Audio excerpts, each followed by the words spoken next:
I am Charmaine, 35 years old, and still recovering from the trauma inflicted by my family. As a successful venture capitalist, I spent the last decade building an empire in the shadows, letting them believe I am nothing but a college dropout. Last Sunday, my parents invited me to a lavish retirement party at an exclusive country club in Atlanta. I thought it was an olive branch. I was wrong. Between the clinking champagne flutes and the murmur of high society networking, my mother Elaine stepped up to the microphone. She scanned the 200 guests until her eyes locked onto me. She leaned forward and said the words that broke the last thread between us. She told the room, "I would like to introduce my youngest daughter, Charmaine. No degree, no future, and still freeloading off the family legacy." Laughter erupted around the room. Family friends turned to stare at me with pity and secondhand embarrassment. Pity works wonders for those who need to feel superior. I did not flinch. I did not cry. I stood up, smoothed my dress, took a sip of water, and smiled. I lifted my glass toward the stage and said, "Cheers to that. This is the last time any of you will ever see me." I turned my back and walked out. The room went completely silent. The heavy doors closed behind me, shutting out the suffocating atmosphere of fake smiles and forced excellence. I walked across the manicured lawn toward the parking lot. I had deliberately driven my dented Honda Civic tonight. It was a decoy car to maintain the illusion that I was the penniless girl they expected. If they knew about my penthouse or investment accounts, they would never leave me alone. "Hey, wait up, dropout!" a voice called from the shadows. I stopped with my hand on my car door. Bradley stepped into the dim light of the street lamp. Bradley was my sister Kendra's husband, a white tech entrepreneur wearing arrogance like a cheap suit. He always despised me, and the feeling was mutual. He looked me up and down with a condescending sneer. "Running away so soon, Charmaine?" Bradley asked, leaning against my car. "You know your mother was just telling the truth. It is embarrassing for Kendra to explain your life to our friends. You bring down the whole family image." I looked at him completely unbothered. "Did you follow me out here to repeat my mother's speech, Bradley? If so, you are wasting my time and I have places to be." Bradley laughed, reaching into his tailored jacket. He pulled out a crisp business card and shoved it toward my chest. "I am actually trying to do you a favor. My startup is expanding. We just moved into a new office downtown. We need a reliable janitor for the night shift. I will pay you double minimum wage so you stop begging your parents for money. Consider it an act of charity." I looked down at the business card fluttering to the pavement at my feet. The gold foil logo of his company Apex Innovations gleamed in the dim light. I did not pick it up. Instead, I met his gaze with a knowing smile. "An act of charity?" I asked, my voice dangerously calm. "That is rich coming from you." "It is a job, Charmaine. Something you need," he snapped, annoyed that I was not groveling. "I do not need a job at a failing company," I replied. "But since we are on the topic of charity, let us talk about how you funded your lavish lifestyle. Do you really think I forgot how my mother drained my college tuition fund to pay for your destination wedding?" Bradley stepped back, his face flushing red. "That is a lie. Your parents offered to pay for the wedding because they actually respect Kendra. They paid because you demanded a luxury event to impress elitist friends, and you lacked a dime to your name," I fired back. "You married into a wealthy black family to fund your little tech ambitions, Bradley. Do not stand here and lecture me about freeloading when you are the biggest parasite this family has ever seen." "Watch your mouth," he hissed, his hands balling into fists. "My company is on the verge of a massive breakthrough. We are negotiating a huge venture capital deal right now. By next month, I will be worth more than this entire country club combined." "Are you really?" I tilted my head, feigning curiosity. "Because from what I hear, Apex Innovations has not paid rent on that fancy new downtown office in 4 months. I also hear your lead developers are threatening to walk out by Friday because their payroll checks bounced again." Bradley froze. The arrogant smirk vanished from his face, replaced by a look of absolute terror. His jaw dropped, staring at me in complete disbelief. "How do you know that?" He stammered, his bravado gone. "Nobody knows about the payroll issue. That is strictly confidential. I know a lot of things, Bradley, I whispered, unlocking my car door. I know that your servers are maxed out, your secondary credit lines are frozen, and your primary investor backed out yesterday morning. I slid into the driver's seat of the old Honda and rolled down the window. Bradley stood paralyzed, his mind scrambling to figure out how the uneducated family disappointment gained access to his corporate secrets. Have a great night, Bradley, I said. And good luck finding a janitor. You are going to need someone to clean up the mess you have made. I drove away, leaving him in the dark. As I merged onto the highway, my phone buzzed. A secure text from my assistant read, "Madam, we acquired the majority debt for Apex Innovations. They are underwater. Bank transferred all voting rights to your holding company. Orders for tomorrow." I smiled. Bradley was about to learn a painful lesson. The morning sun barely crested the horizon when my phone began vibrating off the nightstand. It was 6 in the morning, and the family group chat was already a war zone. I rolled over and grabbed the device, watching the notifications flood the screen. My mother, Elaine, had wasted absolutely no time spinning her narrative to the rest of the family. According to her lengthy, dramatic messages, I had shown up to the retirement party completely unhinged. She claimed I demanded a massive financial handout and stormed out when my father refused to enable my failures. She painted herself as the heartbroken, suffering matriarch forced to endure the embarrassment of an unstable daughter. My aunt chimed in with prayers, while my cousins offered their misguided pity. I read through the digital circus with a blank expression, not typing a single word in defense. Let them believe the lies, because the truth was going to cost them far more than pride. I threw off the blankets and walked into the small kitchenette of my decoy apartment. This cramped, poorly insulated studio in the rougher part of town was merely a prop for my very elaborate daily disguise. I only kept the lease active because my mother had signed it a decade ago. It gave her a twisted sense of control, a legal leash she thought she still held. I spent 90% of my time at my actual residence, a sprawling penthouse overlooking the city. But I always returned here when I needed to keep my family completely in the dark. A sharp, aggressive pounding on the front door shattered the morning silence. It was not a polite knock, but the frantic banging of people who truly believed they inherently owned absolutely everything. I tied my robe. I walked over to the door and pulled it wide open. Kendra stood in the hallway, practically vibrating with unearned rage and arrogance. She wore a pristine white trench coat, looking like she had just stepped out of a magazine. Bradley stood right behind her, holding a manila folder, sporting a smug, vindictive grin. He had clearly come for revenge after our little parking lot encounter last night. "Pack your garbage and get out," Kendra snapped, pushing her way past me into the narrow entryway. "You are done humiliating this family, Charmaine. We are cutting you off completely today, finally." I closed the door calmly and leaned against the wall, staring at my furious sister. "Good morning to you too, Kendra. It is a bit early for a home invasion, is it not?" "Do not play cute with me," she yelled, her voice echoing off the thin walls. "Mom was in tears all night because of your psychotic little stunt at the country club. You deliberately tried to ruin the biggest night of our father's life because you are deeply jealous. You have always been a bitter failure, and we are putting an end to it right now, today, forever." Bradley stepped forward, slapping the manila folder onto my cheap laminate kitchen counter with dramatic flair. "This is a formal family eviction notice," he announced, puffed up with completely unearned authority. "Elaine signed this lease 10 years ago. She contacted the landlord this morning and withdrew her backing. You have exactly 24 hours to vacate the premises, or we will have the authorities remove you." I looked at the folder, then shifted my gaze to Bradley. "You came all the way down to this neighborhood just to hand me a piece of paper? You must have ample free time. Especially for a man whose startup cannot even make payroll."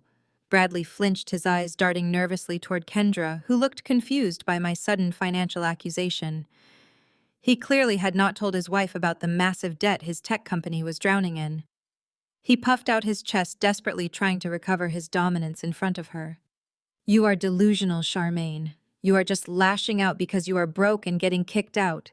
Sign the lease termination agreement right now and hand over the keys. Stop wasting our very valuable time with your pathetic, desperate, and fabricated lies. Kendra crossed her arms, glaring at me with absolute disgust and superiority. You have been a stain on our perfect image for years. Mom and Dad had to take out a second mortgage just to cover your massive college debts. We are tired of paying for your endless mistakes. I let out a slow, deliberate laugh that made Kendra take a step back in shock. You really believe the lies our mother feeds you, do you not? I asked softly. She did not take out a second mortgage to pay for my mistakes. Kendra, she took it out for you. She took it out to pay for your extravagant destination wedding because your highly successful husband was completely broke. But please keep believing you are the self-made royalty of this family. Her face turned absolutely crimson. You are a jealous liar, sign the paper and get out. I did not argue. I walked over to the kitchen counter, picked up a pen and signed my name on the termination line with a fluid, elegant stroke. I did not need this apartment anymore because the charade was officially over. I walked to the small closet and pulled out my handbag. I tossed the cheap brass key at Bradley. The apartment is all yours. You will need a cheap place soon. I walked past them, stepping out into the brisk morning air. Kendra chased after me, screaming that I would end up in a homeless shelter. Instead, they both stopped dead in their tracks. Idling right in front of the rundown building was a sleek midnight black Mercedes Maybach. A chauffeur wearing a perfectly tailored suit stepped out immediately, opening the rear door. I slipped inside without looking back, leaving them standing on the sidewalk with their jaws dropped open wide. Sunday morning arrived with the crisp light of autumn, a perfect day for my mother to perform her favorite ritual. Our family had been prominent members of the Greater Zion Fellowship for generations. It was a cornerstone of the local Black community, a place where social status, wealth, and faith intertwined into a tight, judgmental knot. I had stopped attending their services years ago, preferring a quiet sanctuary of my own making. While the choir sang hymns of grace, my mother was busy orchestrating a masterpiece of character assassination. Through the network of gossiping aunts and busybody church elders, the story of my sudden departure in a luxury vehicle had already spread. Elaine sat in the front pew, dabbing her dry eyes with a lace handkerchief. She leaned over to the pastor's wife, whispering tragic, fabricated tales about my moral decay. According to my mother, the sleek Maybach was not a symbol of my hard-earned success. Instead, she spun a scandalous narrative that I had chosen a life of unforgivable sin funded by some illicit sugar daddy. She played the devastated praying mother to absolute perfection, soaking up the collective pity of the congregation while destroying my reputation. I sat barefoot on the plush white rug of my massive downtown penthouse, a cup of fresh espresso resting on the custom glass coffee table beside me. The panoramic view of the Atlanta skyline stretched out beyond my floor-to-ceiling windows, a stark contrast to the dingy studio apartment Kendra and Bradley thought they evicted me from. I had built an empire from the ground up, fighting tooth and nail in boardrooms where people who looked like me were rarely allowed a seat. Now I owned the table, the chairs, and the entire building. I opened my laptop and pulled up the encrypted financial dashboards for my venture capital firm. It was finally time to slowly tighten the financial noose around Bradley's desperate neck. Yesterday, my holding company had quietly purchased the majority of Apex Innovations' outstanding debt. Today, I was going to sever his remaining lifelines. Bradley relied heavily on a network of secondary credit lines to keep his failing startup afloat, taking out new loans to pay off old ones. It was an unsustainable business model, but it allowed him to maintain the illusion of being a brilliant tech visionary. I typed a swift, secure message to my chief financial officer. Execute the freeze on all secondary credit accounts linked to Apex Innovations. Trigger the immediate review clauses on their outstanding corporate bonds. Cut off the oxygen. Within minutes, the digital commands rippled through the banking systems. The financial squeeze had officially begun. I watched the live data feed as Bradley's company was locked out of every financial safety net they had left. The red numbers on the screen plummeted. His company was bleeding cash at an uncontrollable rate, and there was absolutely nothing he could do to stop the bleeding. Across town, the harsh reality of the sudden situation was rapidly crashing down on my arrogant brother-in-law. I could easily picture him pacing the hardwood floors of his heavily mortgaged suburban mansion, sweating through his expensive shirt. His phone would be ringing off the hook with panicked calls from his chief financial officer, his angry vendors, and his deeply anxious development team. The payroll deadline was looming, a massive unpayable shadow hanging directly over his head. Without those credit lines, Apex Innovations was dead in the water. Bradley was a man obsessed with his own ego, a man who believed he was infinitely smarter than everyone else in the room. He had spent years talking down to me, treating me like an uneducated burden, while quietly drowning in his own financial incompetence. The irony was exquisite. He thought he was playing chess, but he did not even realize he was just a pawn on my board. I took another sip of espresso, savoring the rich, dark flavor. My phone chimed with real-time updates from my corporate espionage team. Bradley was frantically calling every mid-level investor in the city, begging for loans, offering increasingly desperate equity terms. Every single door was being slammed firmly in his face. My influence in the financial sector was vast, and I had ensured that Apex Innovations was flagged as a toxic asset across the entire network. Absolutely nobody was going to step up and save him. Except for me, of course, the dropout. I opened a new, highly secure email channel that traced back to a generic corporate holding address. I drafted a message to Bradley's primary business account. The subject line was simple, yet irresistible to a desperate man: confidential investment opportunity, Lifeline Capital Restructuring. The email outlined a vague but incredibly lucrative offer from a prestigious anonymous venture capital group. It promised a massive cash injection, enough to cover his immediate payroll crisis and fund his operations for the next 5 years. The terms were left intentionally ambiguous, wrapped in corporate jargon designed to bait his overwhelming greed. All he had to do was attend a mandatory, highly confidential investment meeting on Monday morning to secure the funding. I hit send and closed my laptop. Less than 20 minutes later, my phone vibrated with a message from the family group chat.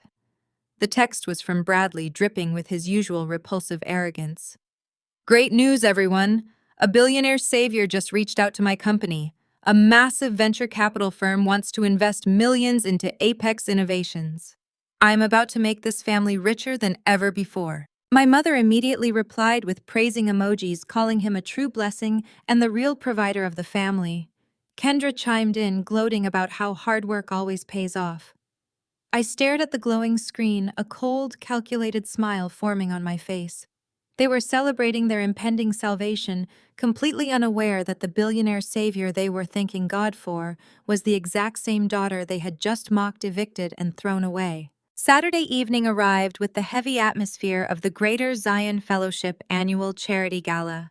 The hotel ballroom was draped in gold and white silk. This was the pinnacle of the community social calendar, where status, wealth, and faith were put on dazzling display. My parents, Loretta and Marcus Sr., were holding court near the center of the room. They stood by the champagne fountain, soaking up the praise of church elders. Loretta wore an emerald gown, projecting the perfect image of a devout, successful matriarch. She smiled graciously, accepting compliments about her pristine family, deliberately ignoring that they were drowning in debt. Bradley stood beside them, loudly boasting to wealthy deacons. I could hear his booming voice from across the lobby before I even stepped inside. He was bragging to anyone who would listen about the massive venture capital meeting he had scheduled for Monday morning. He proclaimed that a prestigious anonymous billionaire investor was begging to pump millions into his tech company. He claimed his genius was finally being recognized by the elite financial world. Loretta beamed with pride, loudly thanking God for blessing her with such a successful, brilliant son-in-law. I stood in the shadows of the entryway, watching their pathetic, desperate performance. I adjusted the strap of my custom backless crimson gown. The silk fabric cascaded down to the floor, tailored to absolute perfection. Resting against my collarbone was a flawless 20-carat diamond necklace. That single piece of jewelry was worth substantially more than my parents' entire retirement portfolio. I lifted my chin and walked straight through the mahogany doors into the chandelier light. The reaction was instantaneous. The soft murmur of conversation died out in waves as people turned to look at me. The church gossips who had spent the entire week spreading my mother's vicious rumors about a life of sin and a shady sugar daddy found themselves completely speechless. They stared at the diamonds, the gown, and the undeniable aura of pure, unbothered power I projected. I did not look like a desperate, disgraced dropout. I looked like absolute royalty. Loretta spotted me from across the room. Her gracious, practiced smile vanished instantly, replaced by a mask of sheer panic and furious indignation. She marched across the ballroom floor, her heels clicking aggressively against the marble. Bradley and Kendra followed close behind her, glaring at me with identical expressions of pure disgust. "What on earth are you doing here?" Loretta hissed, keeping her voice low so the nearby elders would not hear. She grabbed my arm, her manicured nails digging into my skin. "You have absolutely no right to show your face in this room, Charmaine. Are you trying to humiliate us again?" I smoothly pulled my arm out of her harsh grip, offering her a cold, empty smile. "I was invited, Mother. I am simply attending a charity event. Is there a problem with my presence? Do not play innocent with me." Loretta spat, her eyes darting nervously toward the pastor, who was talking with the choir director nearby. "Everyone in this room knows exactly how you are paying for that vulgar dress and those flashy diamonds. You are parading around with dirty money from whatever filthy man is financing your life. You are a complete embarrassment to this family and to the Lord. Turn around and leave before I have security escort you out." Kendra sneered, crossing her arms tightly. "You are just jealous that Bradley is about to secure a multi-million-dollar deal. You could not handle the fact that we are moving up, so you had to come here and beg for attention. It is genuinely pathetic, Charmaine." I looked at Bradley, who was smirking at me with that same elitist superiority he always wore. "Congratulations on your upcoming investment meeting, Bradley," I said, my tone dripping with sweet, deliberate sarcasm. "I truly hope you know exactly who you are dealing with on Monday morning. The financial world can be quite ruthless." Bradley laughed, shaking his head. "You would not know the first thing about the financial world, dropout. Leave the business to the adults." Before I could deliver a response, the loud feedback of a microphone echoed through the grand ballroom. Head Pastor Williams stood on the elevated stage, tapping the microphone stand. The remaining chatter silenced completely as all 200 guests turned their attention toward the podium. "Brothers and sisters, please take your seats," Pastor Williams announced, his voice booming with joyful reverence. "Tonight is a very special night for the Greater Zion Fellowship. As many of you know, our congregation has been struggling under the crushing weight of a massive bank mortgage for the past 3 years. We prayed for a miracle, and tonight I am profoundly blessed to announce that our prayers have been answered." A wave of excited whispers washed over the crowd. Loretta puffed out her chest, likely assuming the pastor was about to praise Bradley's upcoming wealth. "A true angel investor," the pastor continued, tears forming in his eyes, "has stepped forward to save our sanctuary. This remarkable individual quietly and anonymously paid off the entire mortgage of our church building this afternoon. We are completely debt-free." The room erupted into cheers and hallelujahs. People were clapping, praising God, and looking around the room to see who the generous Savior could possibly be. Pastor Williams raised his hands, gesturing for quiet. "This benefactor asked to remain anonymous for years, but she is here with us tonight, and I simply cannot let such monumental generosity go unacknowledged," he said, his eyes scanning the crowd. He looked directly past Loretta, past Bradley, and locked eyes with me. He extended his hand, pointing straight at my crimson gown. "Please join me in expressing our deepest, most profound gratitude to the brilliant, incredibly successful CEO of Vanguard Capital, our very own Sister Charmaine." The entire ballroom froze. The collective gasp sucked the air out of the room. The dropout bought their entire world. The silence in the grand ballroom was deafening. 200 guests stared at me, their mouths slightly open. I did not stay to watch my mother attempt to scrape her dignity off the marble floor. I offered a polite nod to the stage, turned on my heel, and walked out of the hotel with my head held high. It took exactly 3 days for her greed to completely override her wounded pride. My private phone rang on Wednesday afternoon while I was sitting in my glass-walled office. The caller ID flashed my mother's name. I let it ring 4 times before tapping the screen to answer. I leaned back in my leather executive chair, waiting for her to speak first. "Charmaine, darling," she said, her voice dripping with artificial sweetness and forced warmth. "Mother," I replied, keeping my tone perfectly flat. "To what do I owe the pleasure of this call? I assumed you would still be recovering from your public meltdown at the charity gala." "Oh, do not be silly. The entire incident at the church was just a massive misunderstanding. You know how those elders like to stir up drama and twist my words? I was actually incredibly proud of you for facilitating that donation through your new wealthy friends.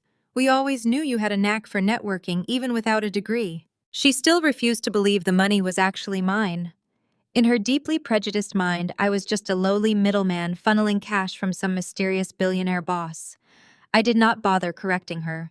Her ignorance was the greatest weapon I possessed. "Get straight to the point, Mother," I said firmly. "You did not call to apologize, and I have a board meeting in 10 minutes. What exactly do you want from me today?" "Kendra and Bradley are celebrating their 5-year vow renewal next month. They deserve a spectacular event. Unfortunately, Bradley has his cash tied up in a massive tech acquisition right now." I almost laughed out loud. Bradley was not tying up cash in an acquisition. He was dodging creditors and bouncing payroll checks. But Elaine was fully bought into his lies. "And how does their vow renewal concern me?" I asked. "We need a venue," she stated. "Kendra has her heart set on the Magnolia Country Estate. It is the most exclusive property in the entire state. They are completely booked for the next 2 years, and their rental fees are astronomical. I need you to use your connections to pull some strings, bypass the waitlist, and cover the deposit." The sheer audacity of her request was breathtaking. Now she was demanding that I bankroll a luxury party for the exact same people who despised me. "You want me to pay for Kendra and Bradley to renew their vows?" I asked, making sure I heard her correctly. "It is the absolute least you can do after bringing so much shame to our family name over the years." She snapped, her fake sweetness completely evaporating. "Consider it an apology gift to your sister. Just handle the venue, Charmaine. Do not make me ask you twice." I looked down at the financial portfolio resting on my desk. The Magnolia Country Estate was indeed the most sought-after luxury venue in the state. It featured sprawling gardens, a breathtaking glass conservatory, and a historic mansion that catered exclusively to the ultra-wealthy. It was also completely owned by my private real estate management division. I had purchased the entire property 2 years ago during a quiet corporate buyout. A slow, dangerous smile spread across my face. My mother was handing me the perfect opportunity to orchestrate their ultimate downfall on a silver platter. She wanted a stage for her golden child to shine. I was going to give her an absolute spectacle. "You know what, Mother," I said, injecting reluctant submission into my voice. "I will make a few calls. I will secure the Magnolia Country Estate for their designated weekend, and I will personally handle the booking arrangements. Tell Kendra she does not need to worry about the venue anymore." Elaine let out a triumphant sigh.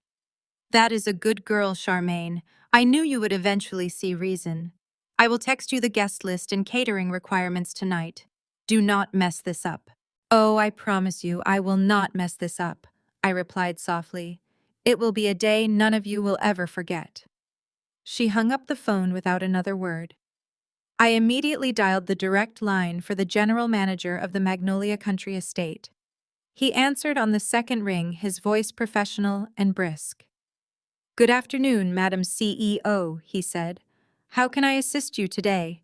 "Cancel whatever placeholder we have for the 3rd weekend of next month," I instructed. "We are hosting a private vow renewal for Kendra and Bradley. Give them the absolute premium package. Give them the grand ballroom and the top-tier catering service. Let them plan the most extravagant party this city has ever seen." "Understood, ma'am," the manager replied, typing rapidly on his keyboard. "And to which corporate account should I send the final invoice for this event?" "Do not bill my corporate accounts," I said, my smile widening into a predatory grin. "Draft the standard high liability rental contract. Put all the financial obligations strictly under Bradley's name and my mother's personal social security number. Do not ask them for a single dime up front. Just let them sign the binding liability paperwork and let them believe the venue has been fully sponsored. As you wish, ma'am, he confirmed. The trap is set. I ended the call and tossed my phone onto the desk. My family was about to walk blindly into a massive financial slaughterhouse.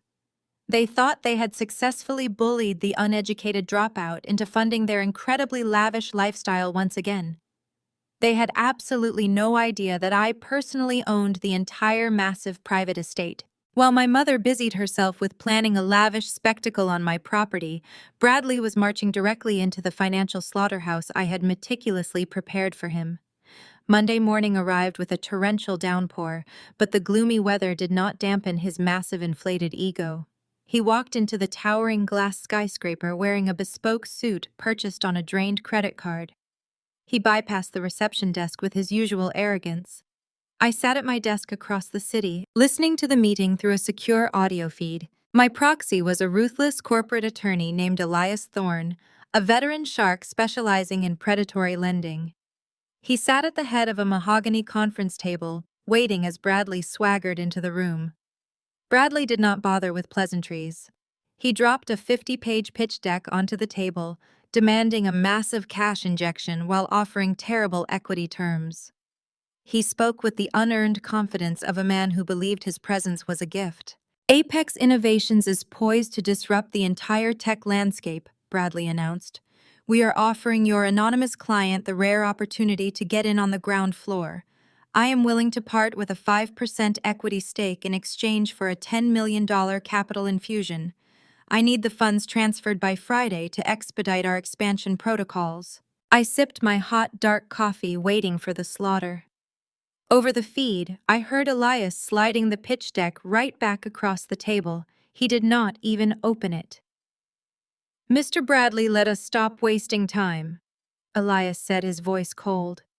My client is not interested in your fabricated expansion protocols, and we do not care about your meaningless 5% equity offer. We conducted a forensic audit of Apex Innovations over the weekend. We know exactly what is happening inside your company. The silence was suffocating.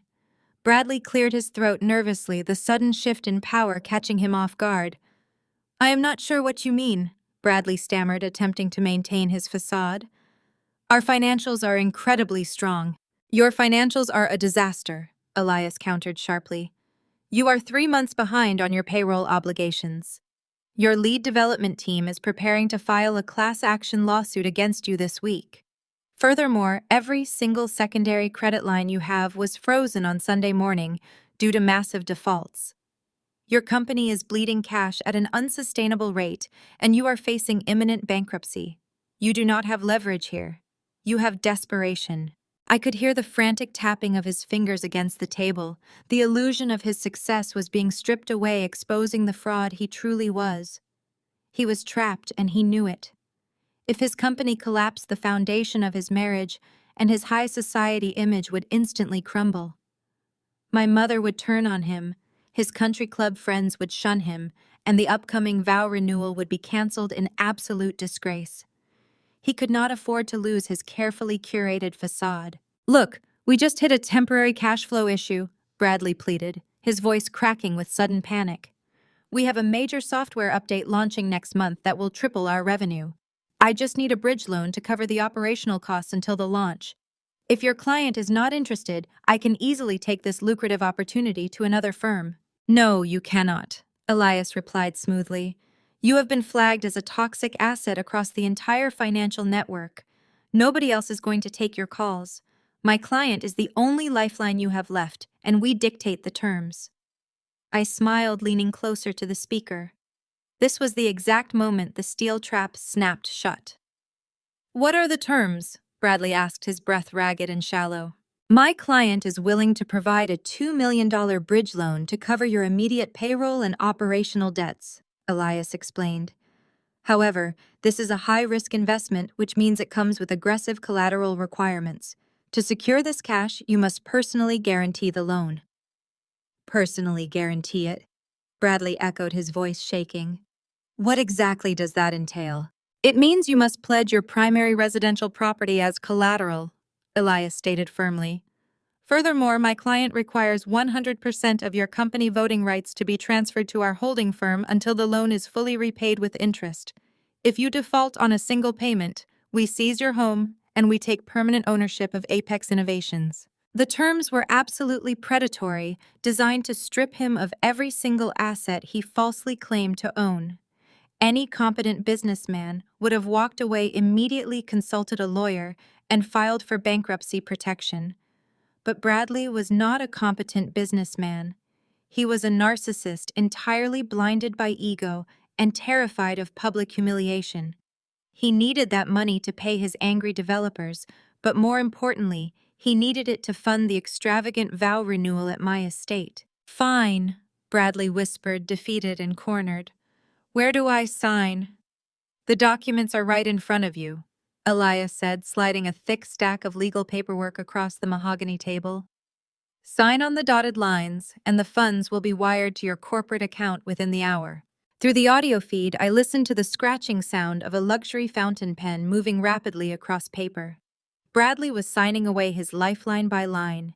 He was legally pledging his massive suburban mansion and handing over total control of his precious tech startup to an anonymous billionaire. He was desperately trying to secure cash to keep up a fake image for a family that hated failure above all else. The scratching of the pen finally stopped. The contract was binding.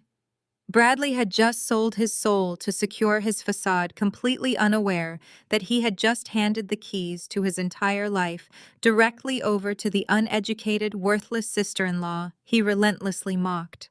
The heavy oak doors of my proxy's conference room clicked shut, leaving Bradley alone with his newly signed death warrant. I watched the live security feed from my penthouse, expecting him to let out a sigh of relief. Instead, he immediately pulled out his phone, hands trembling violently. The $2 million loan was a massive sum, but I knew exactly why he was still sweating through his bespoke suit. My forensic accountants had uncovered the deeply buried truth over the weekend.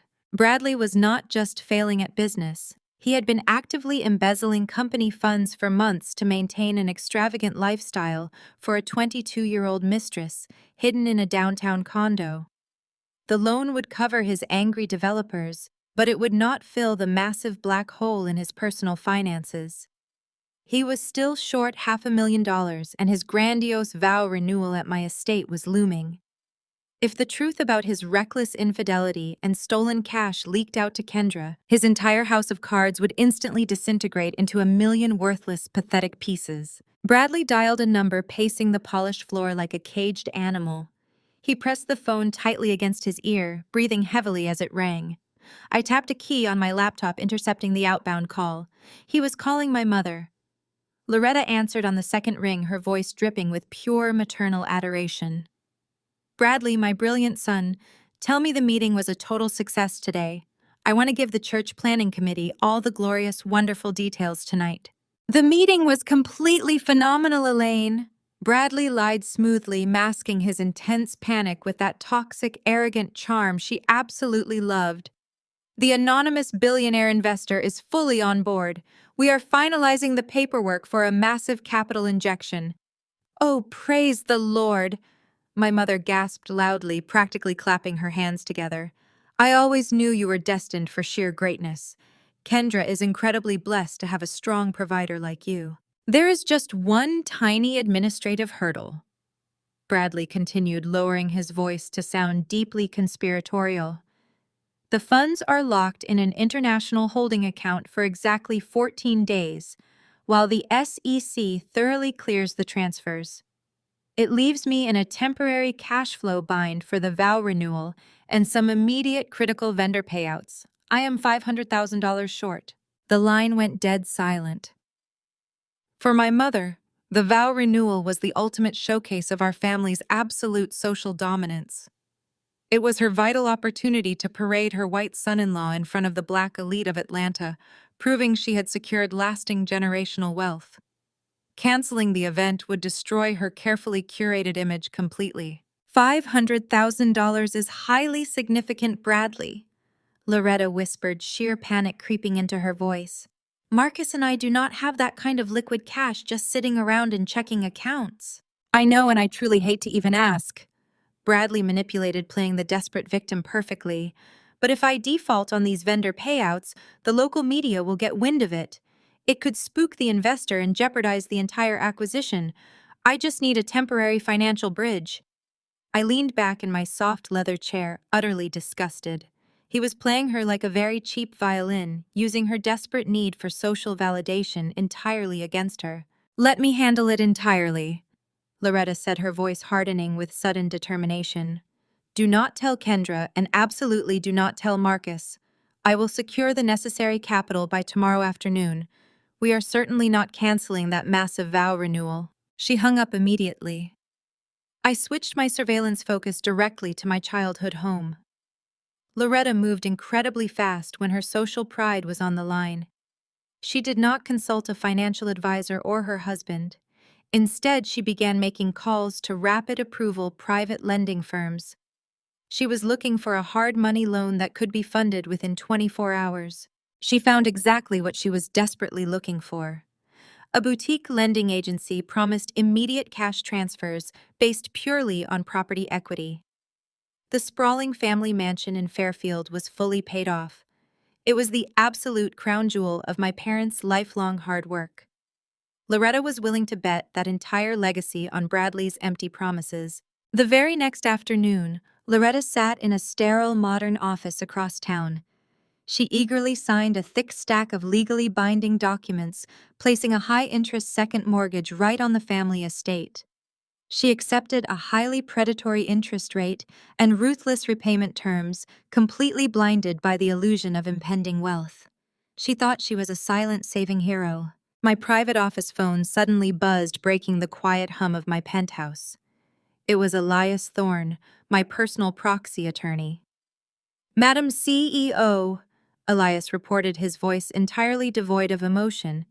"The secondary lending subsidiary just processed a high-risk mortgage agreement. Loretta Anderson pledged the Fairfield estate as collateral for a $500,000 rapid cash disbursement. The funds are wired." A cold, deeply satisfying shiver ran down my spine. The financial trap was no longer just meant for Bradley.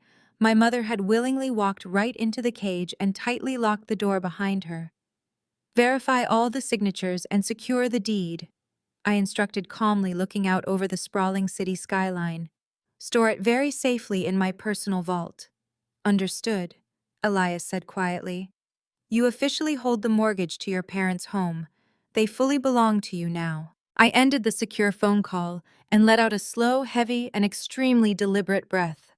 My own mother had secretly sold the very roof over her own head to fund a cheating, failing fraud, all just to maintain a pathetic social lie. She willingly handed the keys to her most prized possession directly to the daughter she publicly mocked as uneducated and worthless. The fragile foundation of their perfect family was now entirely mine to crush. 48 hours later, the manicured lawns of the Oak Ridge Country Club were bathed in brilliant golden sunlight. This was the most exclusive social fortress in the state, a place where generational wealth and high society mingled over imported caviar and vintage champagne. My mother, Elaine, had rented the Grand Terrace to host an opulent pre-vow renewal luncheon. It was a lavish, deeply expensive display designed entirely to boast about her white son-in-law. She stood near a massive floral arrangement of white orchids, holding a crystal flute, absolutely glowing with artificial pride. She was regaling a captive audience of wealthy church elders and local politicians with fabricated tales of Bradley and his upcoming tech deal. According to her theatrical narrative, Bradley was on the verge of a multi-million-dollar acquisition by a legendary venture capital firm.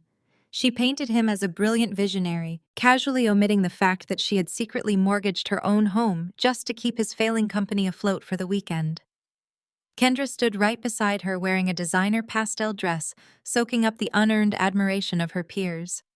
Bradley was holding court near the private bar, laughing loudly, projecting the exact image of a conquering corporate hero. He actually believed his own lies. He truly thought his signed predatory loan agreement was going to save him. I stepped onto the Grand Terrace wearing a tailored ivory pantsuit that commanded absolute attention. I did not sneak in through a side door, nor did I forge an invitation. I arrived as the personal, highly respected VIP guest of the country club's actual billionaire owner, an old business associate of mine who knew exactly who I really was. The moment my heels clicked against the stone patio, the atmosphere shifted. The soft chatter of the elite guests died down into a wave of hushed, confused whispers. They recognized me from the humiliating speech at the retirement party. But the woman walking toward them now did not match the pathetic, uneducated dropout my mother had vividly described. I radiated pure, untouchable authority. I moved through the crowd with effortless grace, exchanging warm greetings with prominent city officials I had secretly funded through my charitable foundations. Elaine spotted me from across the terrace. Her joyful, bragging smile instantly curdled into a mask of pure, unadulterated fury. She slammed her champagne glass onto a nearby silver tray and marched directly toward me, her eyes blazing with indignation. Kendra and Bradley quickly followed her, forming a hostile, arrogant barricade to block my path to the main seating area. Elaine grabbed my arm, attempting to pull me into the secluded shade of a large magnolia tree, away from her judging guests. "What is wrong with you, Charmaine?" Elaine hissed, her voice trembling with barely contained rage. "How did you even get past the security gates? This is a private, highly exclusive luncheon for real business people. You have absolutely no right to be here mingling with these individuals. Are you completely obsessed with ruining your sister's special week?" I gently but firmly removed her hand from my sleeve, smoothing the ivory fabric of my jacket. "I am a personal guest of the club owner mother. He insisted I drop by to enjoy the beautiful weather. I am simply enjoying a lovely afternoon. You should try it." Kendra stepped forward, crossing her arms tightly, her face twisted into an ugly sneer. "You are just here to beg for a handout because you got evicted from your nasty little apartment. We already told you, Charmaine. We are cutting you off. Bradley is about to close a massive financial deal on Monday morning, and we are not letting a jealous, toxic failure like you drag down our rising social status." Bradley chuckled, adjusting the expensive silk tie he bought using stolen funds. He looked at me with that familiar, sickeningly arrogant superiority. "Leave her alone, Kendra. She just wants to see what real success looks like up close. Let her watch. Maybe she will finally learn a thing or two about high-level corporate finance. I'm about to secure a fortune, Charmaine. You should take notes." I looked at the three of them, a perfect trio of absolute delusion. My mother drowning in secret mortgage debt, my sister fiercely defending a man who was aggressively cheating on her, and Bradley, a corporate fraud who had willingly signed away his entire life to my proxy lawyer just 3 days ago. The urge to laugh was overwhelming, but I maintained a cold, calculating, and perfectly serene expression. I did not raise my voice. I did not make a dramatic scene. I simply stepped closer to Bradley, closing the physical distance between us until I was standing mere inches from his smug face. I leaned in, bringing my lips directly beside his ear, ensuring that only he could hear the words I was about to speak. "Account number 7490, routing sequence Bravo Delta 6. I whispered, my voice smooth and lethal. "Projected allocation marked as operational expenses, but secretly diverted to a luxury downtown condominium leased under the name Jessica Vance. That is the exact classified accounting code you use to hide the funds you are embezzling from your own failing company to pay for your 22-year-old mistress, is it not, my dear Bradley?" I pulled back slowly, maintaining unbreakable, piercing eye contact. The transformation was instantaneous and magnificent. The arrogant, mocking smile completely vanished from his face. All the blood drained rapidly from his cheeks, leaving him looking like a terrified, pale ghost. His eyes widened in sheer, unadulterated horror. His hand began to shake so violently that the crystal champagne flute slipped straight through his fingers. It hit the stone patio with a sharp, resounding crash, shattering into dozens of glittering pieces across the cold ground. The surrounding guests barely noticed the sudden noise, but for Bradley, it was the sound of his entire life breaking. Bradley stared at the glistening shards of crystal scattered across the expensive stone patio. He did not bend down to clean up the mess. His chest heaved as he struggled to pull oxygen into his lungs. The classified accounting code I had just whispered into his ear was the most guarded secret of his pathetic existence. It was the exact financial artery he used to siphon investor capital directly into the luxury downtown condominium he leased for Jessica Vance. He thought he had buried that paper trail under layers of encrypted corporate shell accounts. Yet the dropout sister-in-law he despised had just recited it to him with the casual ease of ordering a cup of morning coffee. Elaine rushed over, her silk dress rustling. She glared at the glass, then looked at Bradley with concern. "Bradley, darling, what is the matter? You look pale. Did this wretched girl say something to upset you?" Kendra stepped beside her mother, grabbing Bradley by the arm. He flinched violently at her touch, as if the physical contact burned his skin. He looked at his wife, then darted his eyes back to me. Absolute terror radiated from his pupils. He was trapped in a psychological cage, realizing that with one more sentence, I could detonate his marriage reputation and upcoming vow renewal right here on the terrace. "I am fine," Bradley stammered, his voice cracking horribly. "I just felt a wave of dizziness. The heat must be getting to me today. Kendra, we need to leave. Right now." "Leave," Elaine gasped, clutching her necklace. "But the luncheon has barely begun. The mayor is walking over to our table in 5 minutes to discuss your tech acquisition." "I said we are leaving, Elaine." Bradley snapped the polite veneer of the perfect son-in-law, completely dissolving under the crushing weight of his panic. He grabbed Kendra by the wrist and dragged her toward the valet station. I watched them sprint away, maintaining my serene, untouchable smile. I picked up a fresh glass of champagne from a passing waiter and took a slow, victorious sip. The psychological torture was working flawlessly. The drive back to their mortgaged suburban mansion was a silent, suffocating nightmare for Kendra.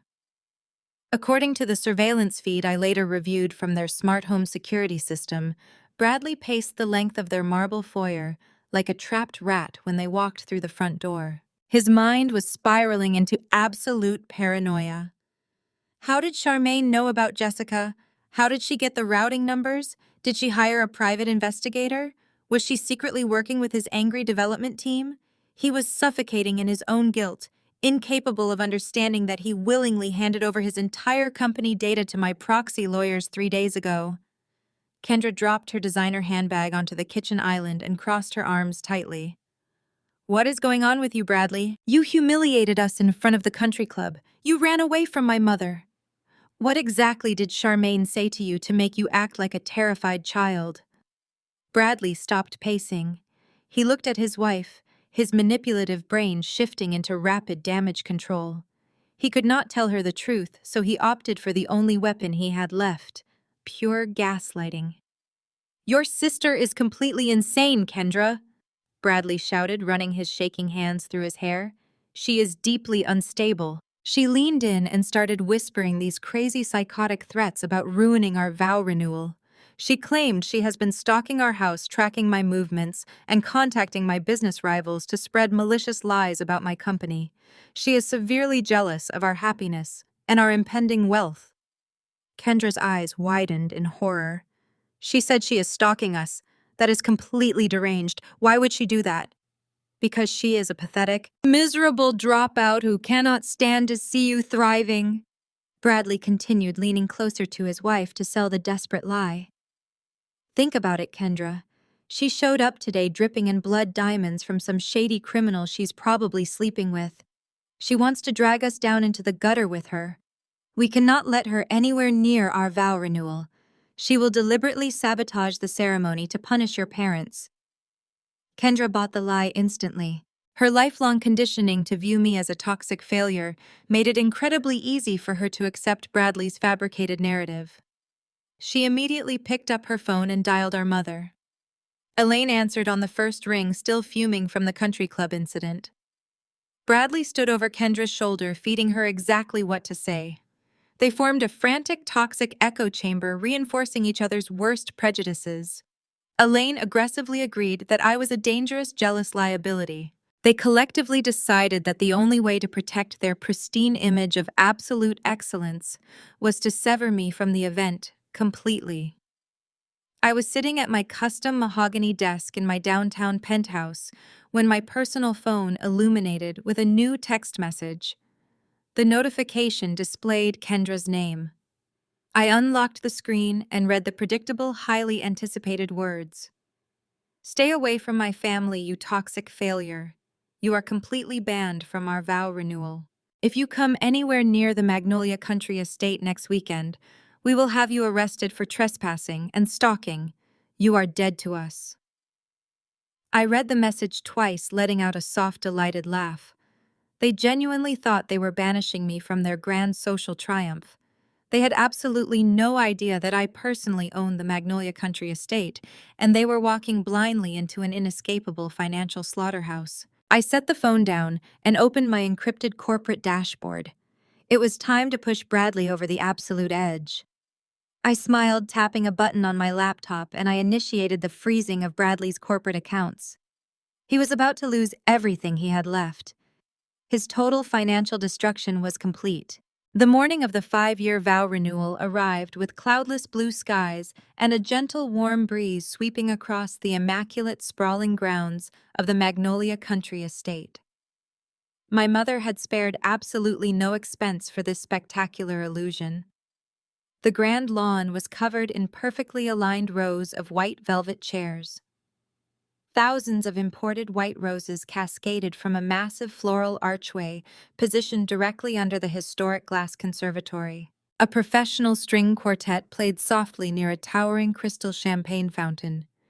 It was the ultimate display of absolute perfection, designed entirely to make our family look untouchable. Kendra was holding court in the lavish bridal suite, surrounded by fawning bridesmaids and a dedicated team of professional makeup artists. She wore a custom hand-beaded gown that cost $15,000 a dress, paid for by a desperate loan Bradley had secured just days ago. She snapped demanding orders at the venue staff, demanding more imported champagne and aggressively complaining about the natural lighting. She truly believed she was the absolute pinnacle of high society, a flawless queen presiding over her loyal subjects. She had no idea her entire kingdom was built on a massive lie. Downstairs on the manicured stone terrace, Elaine was entirely in her element. She wore a stunning sapphire designer dress, posing for society photographers with her wealthy church friends and elite country club associates. She laughed loudly, pointing out the extravagant, costly details of the private estate, acting as if she personally owned the sprawling property. She was securing her grand legacy, soaking up the unearned admiration of her peers. She was completely oblivious to the massive, predatory second mortgage, silently suffocating her own future. She thought she had won. She thought she had successfully banished her worthless daughter forever.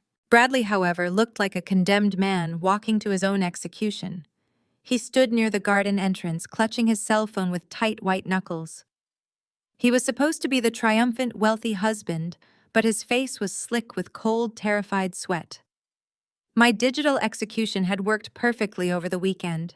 His corporate accounts were entirely frozen. His vendors were screaming for immediate payment.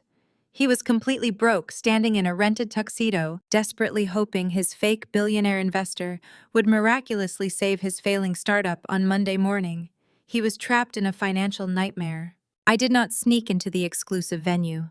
I did not hide in the shadows like a banished outcast. I arrived at the front gates in a sleek fleet of black SUVs, accompanied by my elite real estate management team and a squad of private security contractors. I wore a sharp, tailored crimson suit projecting absolute, undeniable authority. We walked confidently past the valet station, marching directly up the grand stone steps of the estate. I was not a toxic guest trying to crash a party. I was the landlord stepping onto my property to collect my dues. The string quartet hit a sour, discordant note and abruptly stopped playing as we entered the main terrace. The hushed, confused whispers of 200 elite guests rippled through the curious crowd. They stared at me then, at the serious men in dark suits flanking my sides. I was supposed to be the disgraced, uneducated dropout they had mocked at the retirement party. Instead, I looked like a ruthless corporate titan preparing for a hostile takeover. The sheer power I radiated made the wealthy attendees step back, parting like the Red Sea to clear my deliberate path. Elaine spotted me from across the vibrant green lawn. Her joyous, bragging smile instantly warped into a mask of pure, unadulterated fury. She handed her champagne glass to a passing waiter and marched aggressively across the grass, her expensive heels sinking into the turf. She signaled frantically to the venue's security guards stationed near the elegant entrance. "What on earth do you think you are doing here, Charmaine?" Elaine hissed, her voice trembling with rage as she physically blocked my path. "I told you explicitly that you were permanently banned from this property. You are completely toxic. Are you so deeply jealous of your sister that you had to come here and ruin her special day?" "Security removed this woman immediately. She is trespassing on a private, highly exclusive event." Two venue security guards stepped forward looking entirely uncertain. They hesitated, their eyes darting nervously toward the estate manager standing directly to my right. "Nobody is touching me, Mother," I said, my voice perfectly calm and utterly lethal. "I am not a guest, and I am certainly not trespassing. You really should read the binding contracts you sign much more carefully before hosting parties." Kendra stormed out of the glass conservatory, lifting the heavy hem of her expensive gown. "Get out of here, Charmaine," she screamed, abandoning all pretense of elegance and grace. "You are just a pathetic failure begging for attention. Bradley is a massive success, and you cannot stand it. Leave before we have you arrested." Bradley hurried over, his eyes wide with rising, uncontrollable panic. He looked at me, then at the serious men surrounding me, his fraudulent confidence crumbling into absolute dust. I did not raise my voice. I simply turned my head and nodded to my manager. Mr. Sterling stepped forward, a crisp, professional expression firmly on his face. He bypassed Elaine and walked directly up to Bradley, holding out a thick silver leather folder. "Mr. Vance, Mrs. Anderson," Mr. Sterling announced, his voice carrying effortlessly across the silent terrace. "I am the general manager of the Magnolia Country Estate. I must inform you that the anonymous corporate sponsor who placed the initial hold on this date has officially pulled their funding as of this morning. According to your signed high liability contract, your final invoice for $250,000 is due immediately." Elaine gasped in horror. Bradley stood completely paralyzed. The trap finally snapped shut, and he had absolutely nowhere left to hide. The heavy silence that followed the estate manager's announcement was more deafening than any scream. 200 of the most elite socialites in Atlanta held their collective breath, their eyes darting frantically between my mother, my arrogant brother-in-law, and the crisp silver invoice resting in the manager's outstretched hand. Driven by sheer blinding panic, Elaine snatched the silver folder from Mr. Sterling's hand. The color drained entirely from her face, leaving her ash gray. She turned to Bradley, her voice a frantic, high-pitched hiss that carried perfectly across the quiet terrace. "Bradley, fix this right now," Elaine demanded, shoving the leather folder aggressively into his chest. "Hand him your corporate black card. Pay this ridiculous fee immediately before the mayor realizes what is happening. We cannot afford a scandal in front of the entire church board. Do it, Bradley." Bradley looked like a man standing on the gallows. His hands shook violently as he reached into the breast pocket of his rented tuxedo. He pulled out a sleek titanium credit card, handing it to Mr. Sterling without making eye contact. The estate manager did not blink. He seamlessly pulled a mobile payment terminal from his jacket, inserted the heavy metal card, and waited. The machine beeped a sharp, harsh, and unforgiving red tone. "I apologize, Mr. Vance," Mr. Sterling announced clearly, making sure his voice projected to the front row of guests. "This card has been declined." A collective, scandalous gasp ripped through the audience as wealthy country club members began whispering. The humiliation was absolute. "Declined?" Kendra shrieked, stomping forward in her custom-beaded gown. "That is absolutely impossible. My husband runs a multi-million-dollar technology firm. Your little machine is obviously broken. Run it again." "I assure you, ma'am, our equipment is functioning perfectly," Mr. Sterling replied with a polite but icy demeanor. "Perhaps Mr. Vance has an alternative method of payment for the $250,000. Bradley was sweating profusely now. Dark, wet patches formed under the arms of his white shirt. He fumbled with his leather wallet, pulling out a personal platinum credit card. He shoved it into the terminal himself, his fingers slipping on the plastic. The machine processed for 3 agonizing seconds before emitting the exact same sharp red rejected beep. "Declined again, sir," Mr. Sterling stated, stepping back. Kendra lost what little composure she had left. She turned her fury onto the venue staff, her face twisting into an ugly, entitled sneer. "Do you have any idea who we are?" she screamed, pointing an acrylic nail directly at the manager's face. "We are prominent members of this community. You are ruining my 5-year vow renewal over a bank error. I will have you fired and I will sue this entire estate for emotional distress." I took a deliberate step forward, the heels of my crimson suit clicking against the stone patio. I looked Bradley directly in the eyes. "Having cash flow issues, Bradley?" I asked, my voice laced with mock concern and sweet, lethal sarcasm. "I thought you were a massive tech titan on the verge of a billion-dollar buyout. Are you telling me you cannot even scrape together the funds to pay for your own lavish party?" "Shut your mouth, Charmaine!" Bradley yelled, his voice cracking hysterically. "You did this, you hacked my accounts or something. You are a toxic, jealous psycho trying to frame me." "I do not need to frame a man who builds his own cage," I replied, smoothly crossing my arms. "Your secondary credit lines are completely maxed out, Bradley. Your payroll has been bouncing for months. The only thing you are a titan of is predatory debt and massive corporate fraud." The whispers turned into shocked conversations. Elaine grabbed her chest, breathing heavily. She had secretly mortgaged her own home for a man who could not afford a glass of champagne. The reality of his financial destruction was a bitter pill that my mother was choking on in real time. She looked around at the judgmental faces of her peers, the same people she had relentlessly bragged to for months. They were not looking at her with admiration anymore. They were looking at her with absolute, unfiltered pity. Kendra was hyperventilating. She grabbed Bradley by the shoulders, shaking him violently, begging him to tell the crowd that it was all a terrible misunderstanding. Bradley could not form a coherent sentence. He felt the crushing weight of his monumental failure as the carefully constructed walls of his superiority complex collapsed entirely, leaving him fully exposed before the very people he deeply sought to impress. Every single lie he told finally caught up to him. Before Bradley could scream another pathetic denial, a new figure walked onto the manicured lawn. He bypassed the velvet ropes and marched straight down the center aisle, completely ignoring the whispering high society guests. He wore a simple gray suit and carried a thick, heavy stack of legal documents. He stopped directly in front of the floral archway, entirely unbothered by the sheer tension radiating across the terrace. "Bradley Vance?" the man asked loudly. Bradley blinked, wiping sweat from his forehead. "Yes, who are you?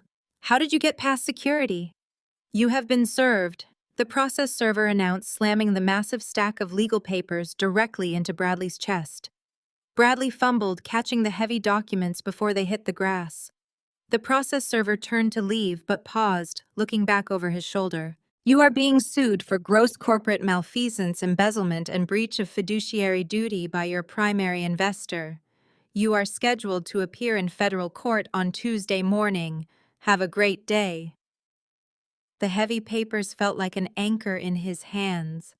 The first page clearly displayed the lawsuit filed by Vanguard Capital, the exact anonymous investment firm he thought was going to save his life. The trap I had laid was completely sealed, and his execution was fully public. The immediate aftermath of the process server's departure was absolute bedlam. The string quartet had long since abandoned their instruments, and the 200 elite guests were no longer trying to hide their blatant eavesdropping. Cell phones were out, recording the magnificent collapse of Atlanta's most arrogant tech entrepreneur. Elaine, finally realizing that her pristine social standing was actively burning to the ground in front of the entire country club board, grabbed Bradley by his tuxedo sleeve and practically dragged him toward the sprawling estate mansion. Kendra followed closely behind them, sobbing hysterically and tripping over the heavy, beaded hem of her $15,000 gown. Marcus Sr., My father, who had been chatting with a state senator near the champagne fountain, rushed after them with a look of utter bewilderment. I did not rush.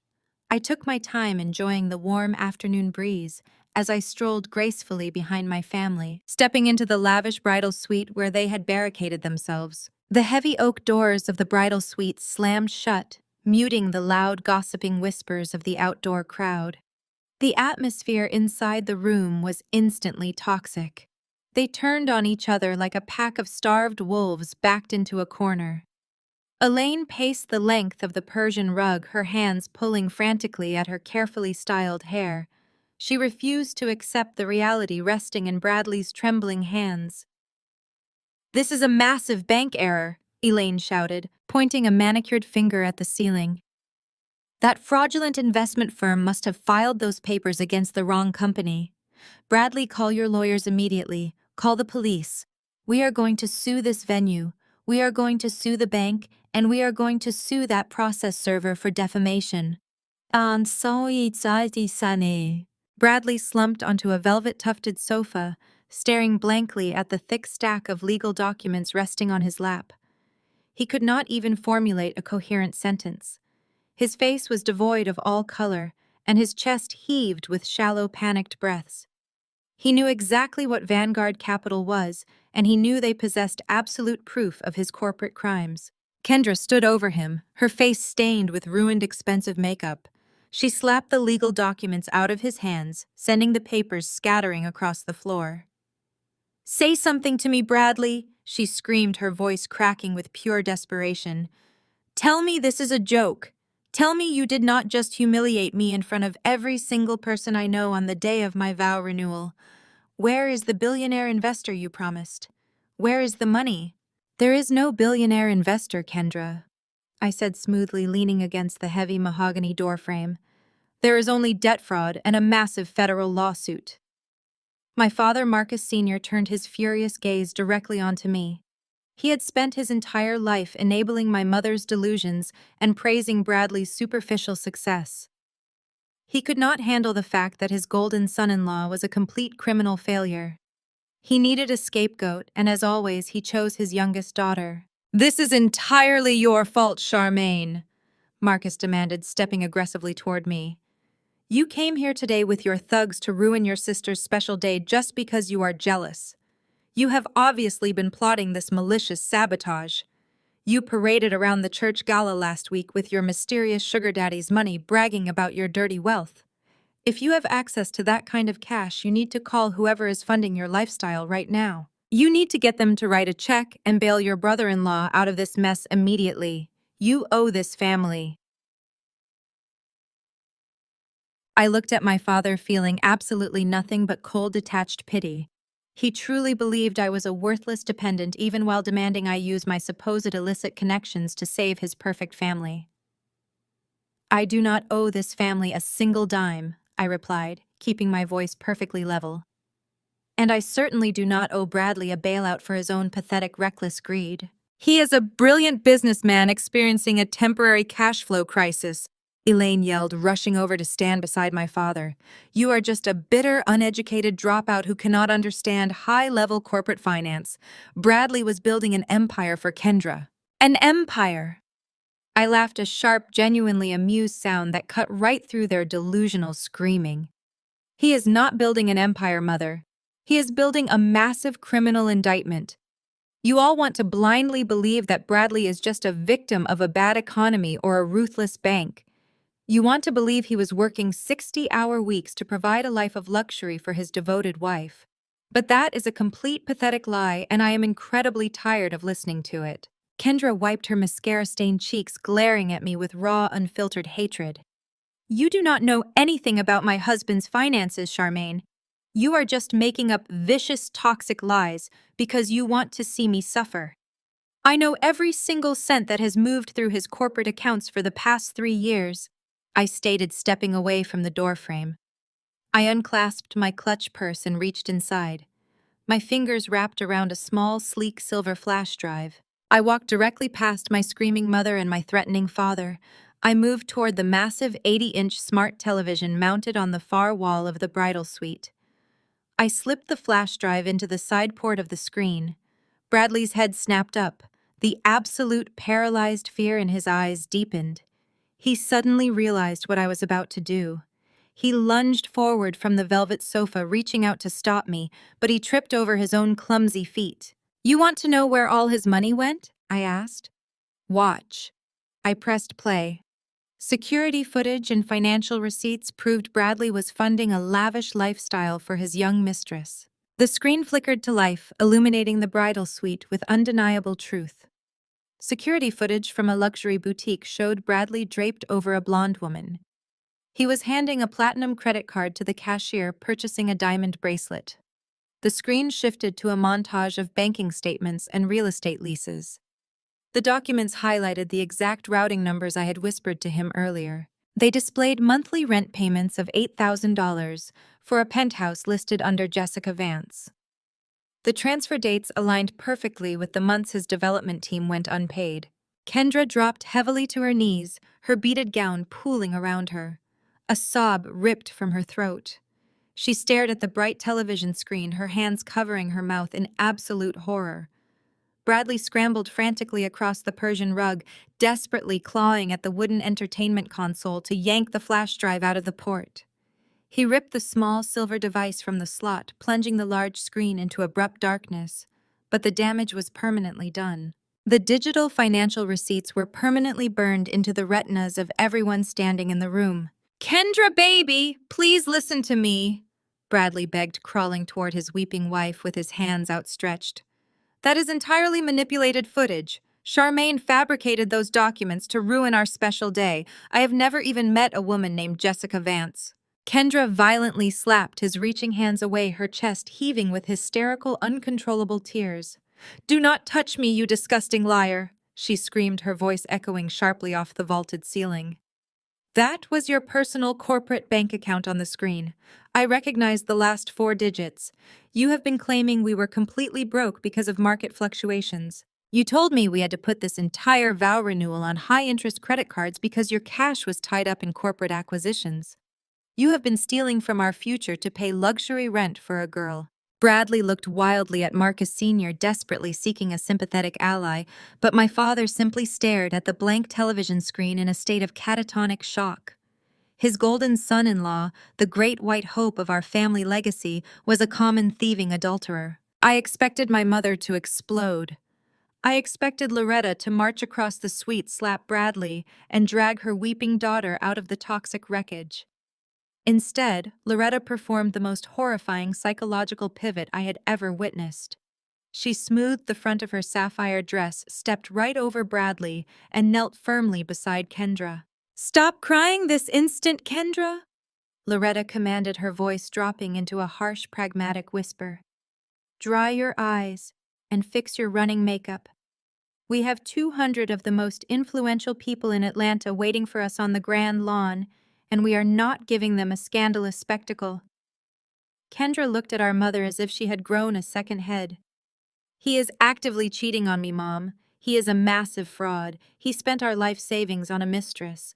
And he is going to fix it," Loretta snapped, gripping Kendra by the bare shoulders and shaking her slightly.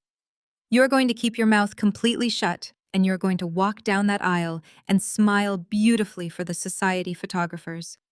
Do you have any idea how much money and social capital we have invested in this marriage? If you file for divorce now, we will become the laughingstock of the entire church board. The local gossips will tear our family legacy to absolute shreds before sunset." I stood silently near the heavy door, my stomach turning at the sheer, unfiltered toxicity pouring directly from my mother's mouth. "We represent Black excellence in this community," Loretta continued, rationalizing the ultimate betrayal with terrifying ease. "We do not air our dirty laundry in public, and we certainly do not throw away a wealthy marriage over a temporary lapse in judgment. Bradley made a mistake. Weak men make mistakes, Kendra. But Bradley also has a mandatory, highly confidential investment meeting on Monday morning with a billionaire venture capitalist. He will secure millions of dollars, pay off his debts, and buy you a beautiful new house to make up for this indiscretion." Marcus Sr. found his voice nodding slowly in agreement. "Your mother is right, Kendra. The embarrassment of a public divorce right now would destroy my retirement reputation completely. We need the capital from Monday's meeting to save Bradley's company and protect the family image. We will deal with his infidelity privately after the investor signs the check. Kendra sniffled, wiping her ruined mascara with the back of her trembling hand. She looked at the expensive diamond ring on her finger, then at the pleading face of her cheating husband. Slowly, the fight drained out of her posture. The lifelong conditioning to prioritize social status over self-respect took absolute control. She nodded quietly, accepting the humiliating terms of her emotional surrender. I could not listen to another syllable. The hypocrisy was completely suffocating. I picked up my clutch purse and walked slowly toward the center of the room. Loretta stood up, glaring at me with a triumphant, venomous smirk, genuinely believing she had successfully salvaged her broken kingdom. "You failed, Charmaine," Loretta spat, crossing her arms defensively. "You tried to destroy your sister's happiness, but our family bond is infinitely stronger than your bitter jealousy. Now get out of this suite before I call the police." I stopped directly in front of my mother. I looked deep into her eyes, feeling nothing but pure, unadulterated disgust. "You would rather sell your daughter's dignity than lose your country club membership," I said, my voice cutting through the tense air like a sharpened blade. "Good to know." I turned my back on the pathetic display of their ruined family and walked out of the bridal suite, leaving them to drown alone in their manufactured misery. The weekend passed with the suffocating tension of a ticking time bomb. Monday morning broke over the Atlanta skyline with harsh, unforgiving sunlight. The sprawling financial district was a massive monument to corporate power where predators and prey negotiated survival. Bradley, Kendra, Elaine, and Marcus Sr. arrived at the base of the Vanguard Capitol skyscraper. They stepped out of a rented black car, completely determined to project an aura of absolute dominance. They were dressed to the nines, wrapped in designer fabrics that were paid for with maxed-out credit cards and stolen funds. Bradley adjusted his imported silk tie, his hands trembling slightly despite his best efforts to mask his intense panic. He had spent the entire weekend desperately dodging calls from process servers and enraged investors.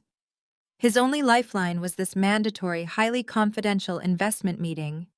He had convinced himself and the rest of the delusional family that the anonymous billionaire investor was going to hand him a blank check. He truly believed his chaotic, fraudulent charm could talk an elite venture capitalist into forgiving a federal lawsuit and funding his fake empire. Kendra walked closely beside him, her face a rigid mask of practiced perfection. She had spent the last 48 hours crying over her shattered marriage and her husband's luxurious mistresses. Yet under Elaine's toxic, relentless conditioning, Kendra had forced herself to swallow her own dignity. She clung to the hope that this meeting would erase the disaster. Elaine and Marcus Sr. trailed slightly behind them, attempting to walk with the regal posture of wealthy, untouchable socialites. Elaine carried a crocodile skin handbag, her eyes darting across the polished marble lobby of the financial tower. She was internally suffocating under the crushing weight of the secret high-interest second mortgage she had taken out on their family estate. She needed Bradley to secure this massive capital injection immediately. If he failed today, the bank would seize her beloved home, and her pristine reputation within the church community would be permanently eradicated. Marcus Sr. puffed out his chest, eager to secure his legacy through his son-in-law's brilliance. Bradley approached the security desk and announced his arrival. The guard silently checked his credentials and handed him a temporary badge, directing them toward the private executive elevators. The ride up to the 70th floor was completely silent.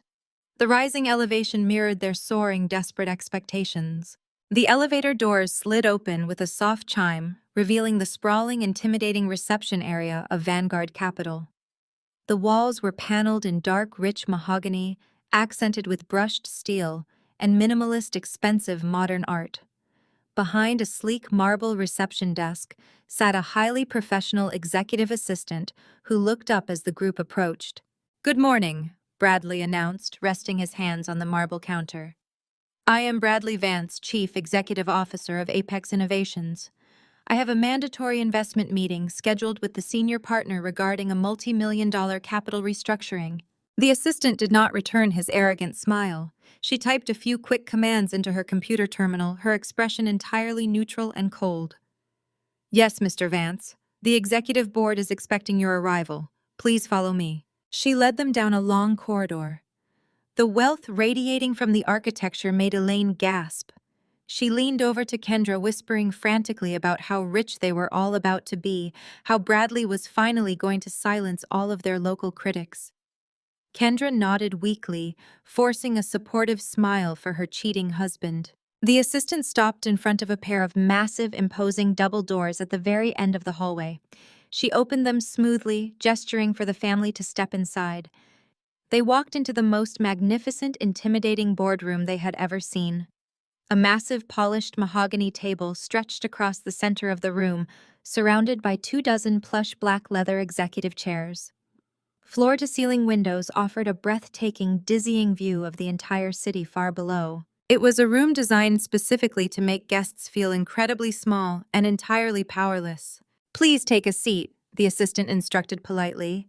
"The chief executive officer will be with you shortly." She closed the heavy doors behind them, leaving the family alone in the vast, silent space.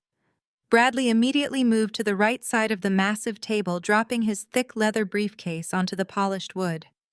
He wiped cold sweat from his pale forehead. He began to pace back and forth quietly, muttering his fabricated financial pitch under his breath. He was desperately rehearsing his lies, trying to figure out how to explain away the massive federal lawsuit without losing the guaranteed funding. Elaine sat down in one of the luxurious chairs, running her hands over the expensive leather. "This is it, Marcus," she whispered to my father, her eyes shining with pure, unadulterated greed. "This is the room where our family legacy is permanently secured. Bradley is going to walk out of here with a fortune." Marcus Sr. nodded proudly, crossing his arms over his chest. "We just need to project absolute confidence. These billionaires respect strong, united families." Kendra sat beside her mother, staring blankly at the table.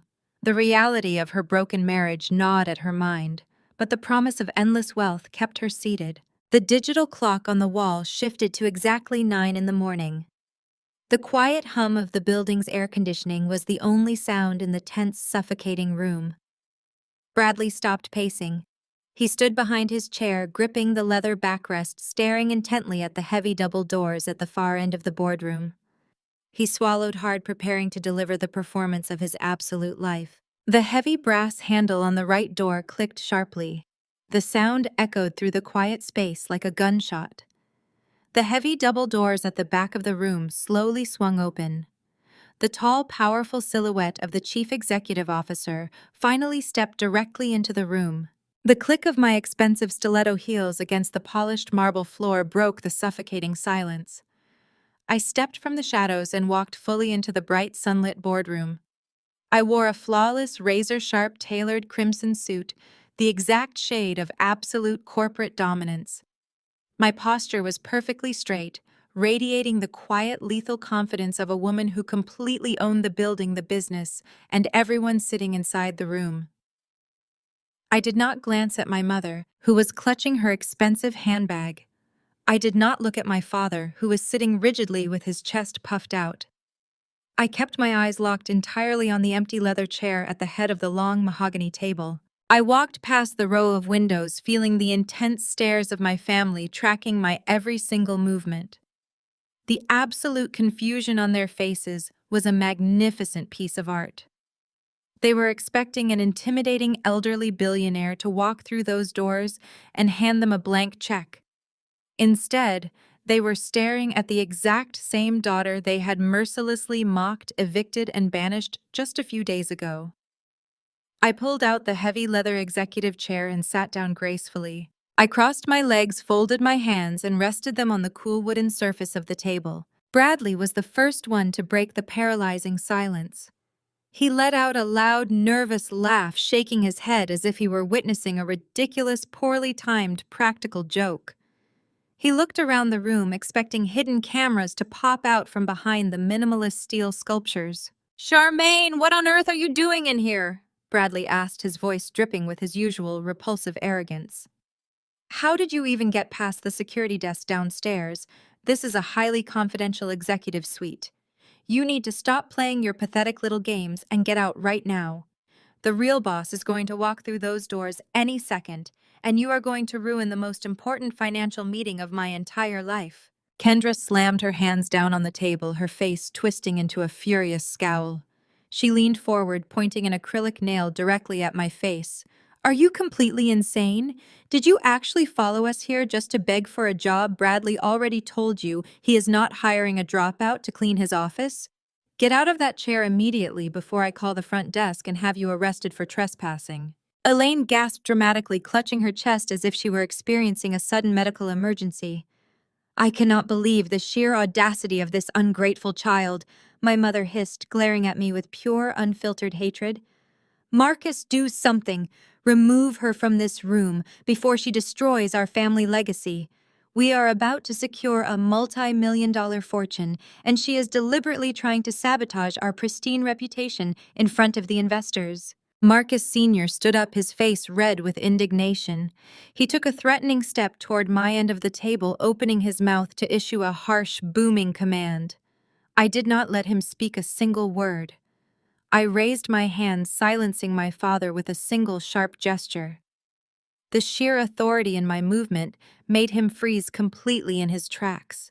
He slowly sat back down, bewildered by the sudden shift in power. I calmly reached into my tailored jacket and pulled out a thick, heavy stack of legal documents. It was the exact same predatory contract Bradley had signed in a blind panic with my proxy lawyer just a few days prior. The thick paper landed on the mahogany table with a satisfying heavy thud. I placed my hand flat on top of the document and slowly slid it down the center of the table. It glided across the polished wood, stopping directly in front of Bradley's trembling hands. Bradley stared down at the documents. His arrogant smile wavered, replaced by a sudden creeping sense of profound dread. He recognized the blue foil seal of Vanguard Capital stamped clearly on the top page. "What is this?" Bradley asked, his voice dropping into a hoarse, ragged whisper. "Read the bottom line on the final page, Bradley," I instructed, my voice echoing through the silent boardroom. "Read the signature of the primary investor who personally guaranteed your $2 million bridge loan. Look at the name of the individual who now holds the absolute voting rights to your failing technology company." Bradley slowly reached out. His fingers were shaking violently as he flipped past the aggressive collateral clauses and the brutal repayment terms. He turned to the final page of the contract. His eyes scanned the heavy black ink resting on the authorization line. He stopped breathing entirely. All the blood rushed out of his face, leaving him looking like a terrified, pale ghost. He dropped the paperwork onto the table, as if the pages were actively burning his skin. "No," Bradley gasped, shaking his head in absolute denial. "No, this is completely impossible. This has to be a mistake. You are a college dropout. You do not have this kind of capital." I leaned forward, resting my elbows on the table, and looked directly into his terrified, widened eyes. "I am the boss, Bradley," I said, my voice cold, precise, and completely lethal. "I am the anonymous billionaire investor. I am the venture capital firm. I am the bank. I own your secondary credit lines. I own your corporate debt. And as of this morning, when you defaulted on your initial operational covenants, I officially own 100% of your company." The realization hit the family like a massive, unstoppable freight train. The room was instantly sucked into a terrifying vacuum of complete, devastating silence. Kendra stared at her husband, waiting for him to yell, to argue, to prove that I was just a delusional liar. He stayed totally silent. The silence stretched on for several agonizing seconds. Bradley stared at the signed documents, violently rejecting the reality of his monumental stupidity. Then shock morphed into blind rage. He slammed his hands down onto the polished mahogany table with a resounding crack, making my mother jump. He leaned forward to intimidate me, a desperate tactic from a man with zero leverage left. "You cannot do this to me, Charmaine!" Bradley bellowed, his voice echoing against the glass walls. "You are my family. You cannot just set up a malicious predatory trap and steal my entire life's work. I built Apex Innovations from the ground up. You are a delusional dropout playing dress-up, and I am not letting you take my company." I did not flinch, nor did I lean back from his aggressive posturing. I simply looked directly at him with profound, icy contempt. "You lost the right to use the word family when you evicted me from my apartment, Bradley. And let us be perfectly clear about your so-called life's work. You did not build an empire. You built a fraudulent house of cards funded by stolen investor capital and secondary credit lines you could never repay." Kendra leaped out of her chair, pointing a trembling finger at me. "You lied to him. You sent fake lawyers to trick my husband into signing those papers that has to be completely illegal, Charmaine. We are going to hire the best corporate attorneys in Atlanta and tie you up in litigation for the next decade." "Nobody tricked your husband, Kendra," I replied smoothly, picking up the master contract. "Elias Thorne is a fully licensed, highly respected proxy attorney. He presented a standard, albeit aggressive, bridge loan agreement to a desperate man. Bradley was the one who eagerly signed his name on the dotted line without bothering to read the immediate default clauses." I flipped to the fourth page of the heavy document and tapped my manicured fingernail against a specific highlighted paragraph. Section 7, Clause B clearly states that if the borrowing entity is found to be in active default of any existing operational covenants, at the time of signing, 100% of voting rights immediately transfer to the holding firm. You were 3 months behind on payroll, Bradley. You were defaulting on 4 separate vendor accounts. You triggered the takeover clause the exact second your pen left the paper. Bradley wiped a thick bead of sweat from his forehead. His alpha male facade was rapidly dissolving into sheer panic. "That clause is completely unenforceable. You cannot just absorb an entire technology firm over a temporary cash flow hiccup. The courts will easily see right through your malicious corporate sabotage." "It was not a hiccup, and it is incredibly enforceable," I corrected him, my voice completely devoid of emotion. "You willingly pledged your voting rights because you were absolutely desperate to secure cash for your ridiculous vow renewal. You prioritized your fake social image over the survival of your own developers. You handed me the keys to your kingdom on a silver platter because your ego completely blinded you to the danger in the room." My father, Marcus Sr., stared at the contract, finally grasping the inescapable legal reality of the situation. "Charmaine, please," he pleaded, his voice losing its usual booming authority. "He made a severe mistake, but you have proven your point. You showed us you have money and power. Now tear up that contract and let him run his business. We can handle his infidelity and financial issues privately as a family." "This is not a demonstration to earn your respect, Father," I said, not taking my eyes off Bradley. "This is a hostile corporate takeover. As the sole voting shareholder of Apex Innovations, I have the absolute executive authority to restructure the leadership team." I stood up slowly, buttoning the center button of my crimson jacket. I looked down at the pathetic, sweating man who had spent the last 5 years treating me like absolute garbage. "Bradley Vance." I announced my words, slicing through the tense boardroom air like a sharpened blade. "Effective immediately, you are officially terminated from your position as Chief Executive Officer of Apex Innovations. You are stripped of all corporate access, stripped of your salary, and stripped of your dignity. You no longer work for me, and you no longer work for the company you supposedly built. You are fired." Bradley stumbled backward, his legs hitting the edge of his leather chair. His face twisted into a mask of pure, unadulterated hatred.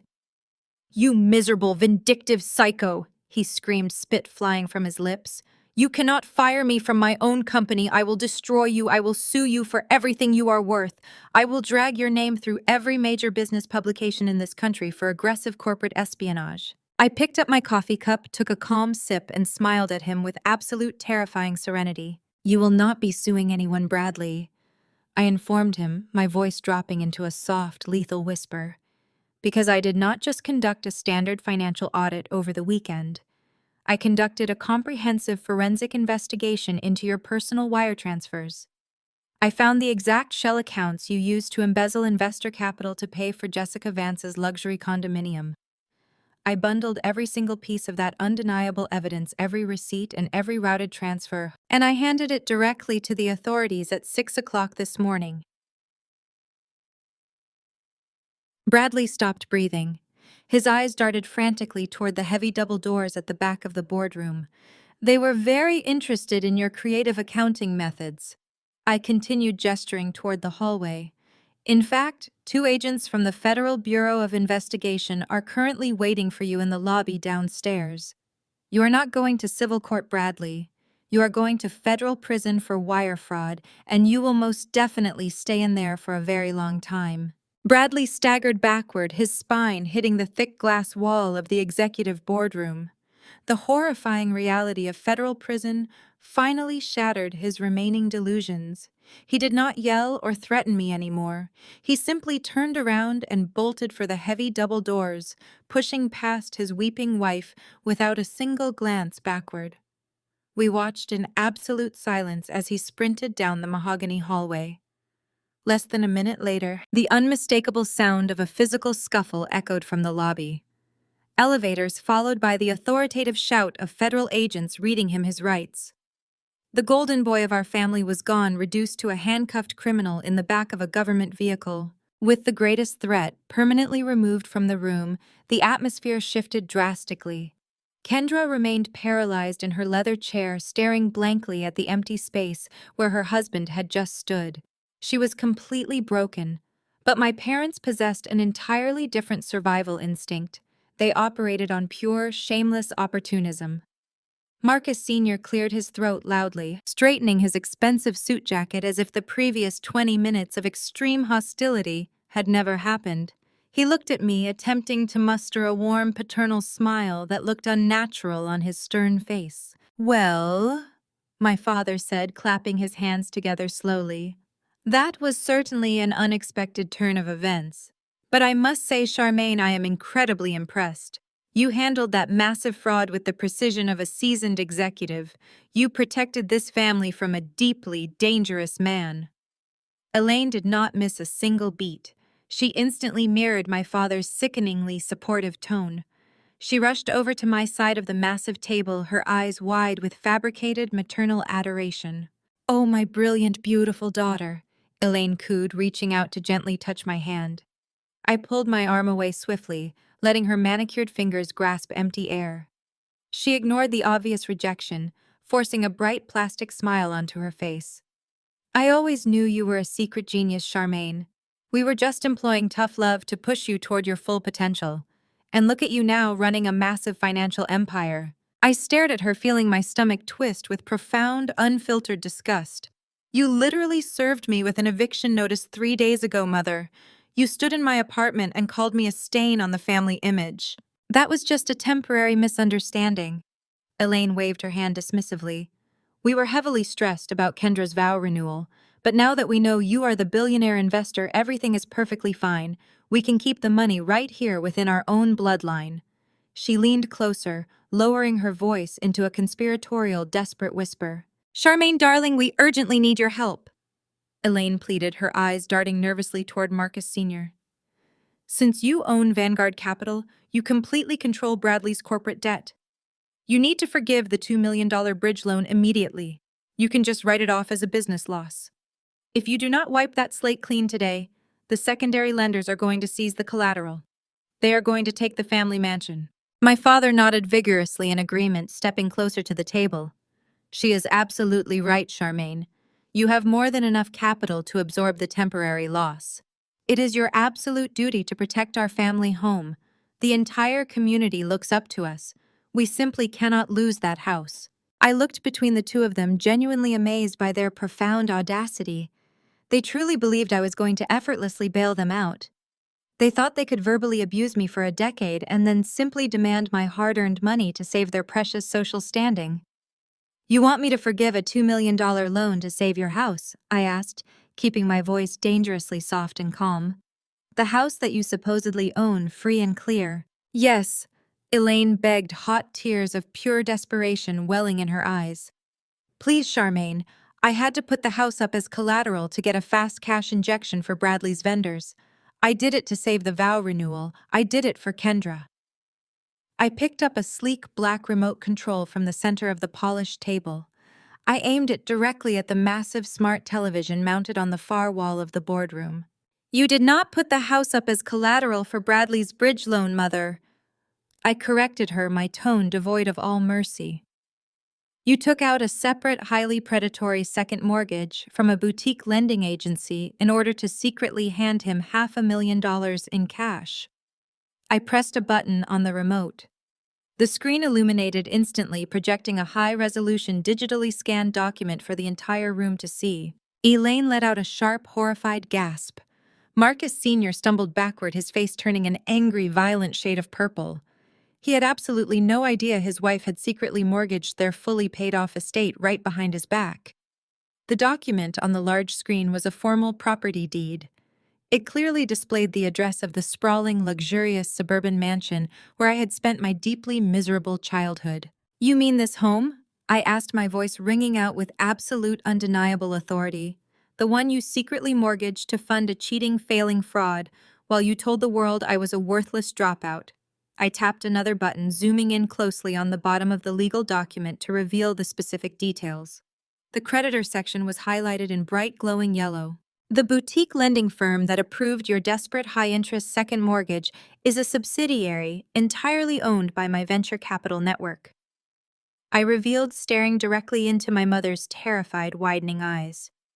"You defaulted on the rapid repayment terms at midnight last night. I bought your defaulted mortgage, Elaine. I own the family mansion and you are entirely at my absolute mercy now." Elaine stared at the glowing projection on the wall, her mouth opening and closing like a suffocating fish. The sheer magnitude of her colossal, catastrophic mistake crushed the last remaining fragments of her arrogant composure. She reached out and grabbed the edge of the mahogany table, her knuckles turning bone white as her legs threatened to completely give out underneath her. "You mortgaged our home, Elaine," Marcus Sr. bellowed, his deep voice shaking the glass walls of the boardroom. "You took out a predatory loan against the only secure asset this family possessed without consulting me. Are you completely out of your mind?" "I did it to save our reputation, Marcus," Elaine screamed back, tears of sheer panic finally spilling over her carefully applied makeup. "Bradley promised me he was securing millions of dollars today. I was protecting our daughter's vow renewal.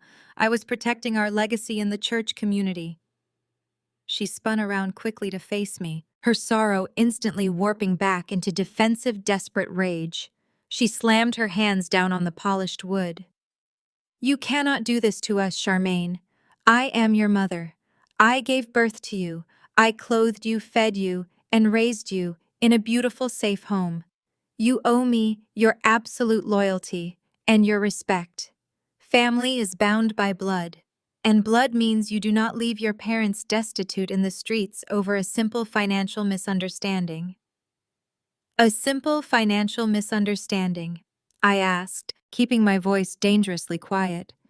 "Is that what you call leveraging your entire life to fund your golden son-in-law's 22-year-old mistress?" "We did not know about the girl," Elaine shrieked, pointing an aggressive finger at my face. "We thought he was experiencing a temporary operational deficit.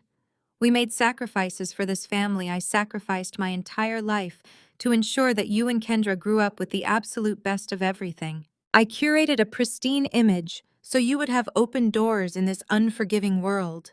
You are actively destroying everything we built out of pure, petty, vindictive spite." I stood up very slowly from the comfortable executive chair. I walked around the massive table until I was standing just a few feet away from my hysterical, delusional mother. She shrank back, slightly intimidated by the cold, calculated authority radiating from my posture. "You never sacrificed a single thing for me, Mother." I stated, my words cutting through the air like a surgical scalpel. "You sacrificed me for your image. You talk about giving me the best of everything, but you seem to conveniently forget how you secretly drained my entire college tuition fund 10 years ago. You stole my future, the money I desperately needed to secure my education, to pay for Kendra's incredibly lavish destination wedding.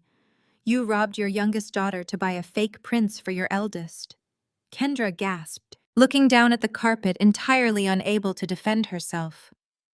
She twisted her extremely expensive diamond ring, a false symbol of the fraudulent wealth she ruthlessly defended. Elaine opened her mouth to argue, but I did not let her speak. When I confronted you about the missing money, you threw me out of the house. I continued relentlessly. You told the entire community that I was a lazy, ungrateful dropout who could not handle the academic pressure. You let the church elders pity you. You let your country club friends mock me. You actively painted me as a stain on your precious black excellence, all to cover up your own financial theft. You forced me to sleep on cheap couches and work 3 exhausting jobs just to survive while you proudly paraded Kendra and Bradley around as your ultimate triumphs. We pushed you to build character, Elaine sobbed, clutching her chest. We wanted you to learn independence. You wanted me to disappear, I corrected her coldly. You have spent the last decade emotionally abusing me at every single family gathering. You mocked my clothes, my car, and my career. You invited me to Dad's retirement party just to humiliate me in front of 200 people for your own sick entertainment. You stood on a stage and called me a worthless freeloader. You wanted a scapegoat to make your own pathetic, empty life feel significant. Marcus Sr. stepped forward, raising his hands in a desperate, placating gesture. Charmaine, please. Your mother made terrible choices, but we can fix this.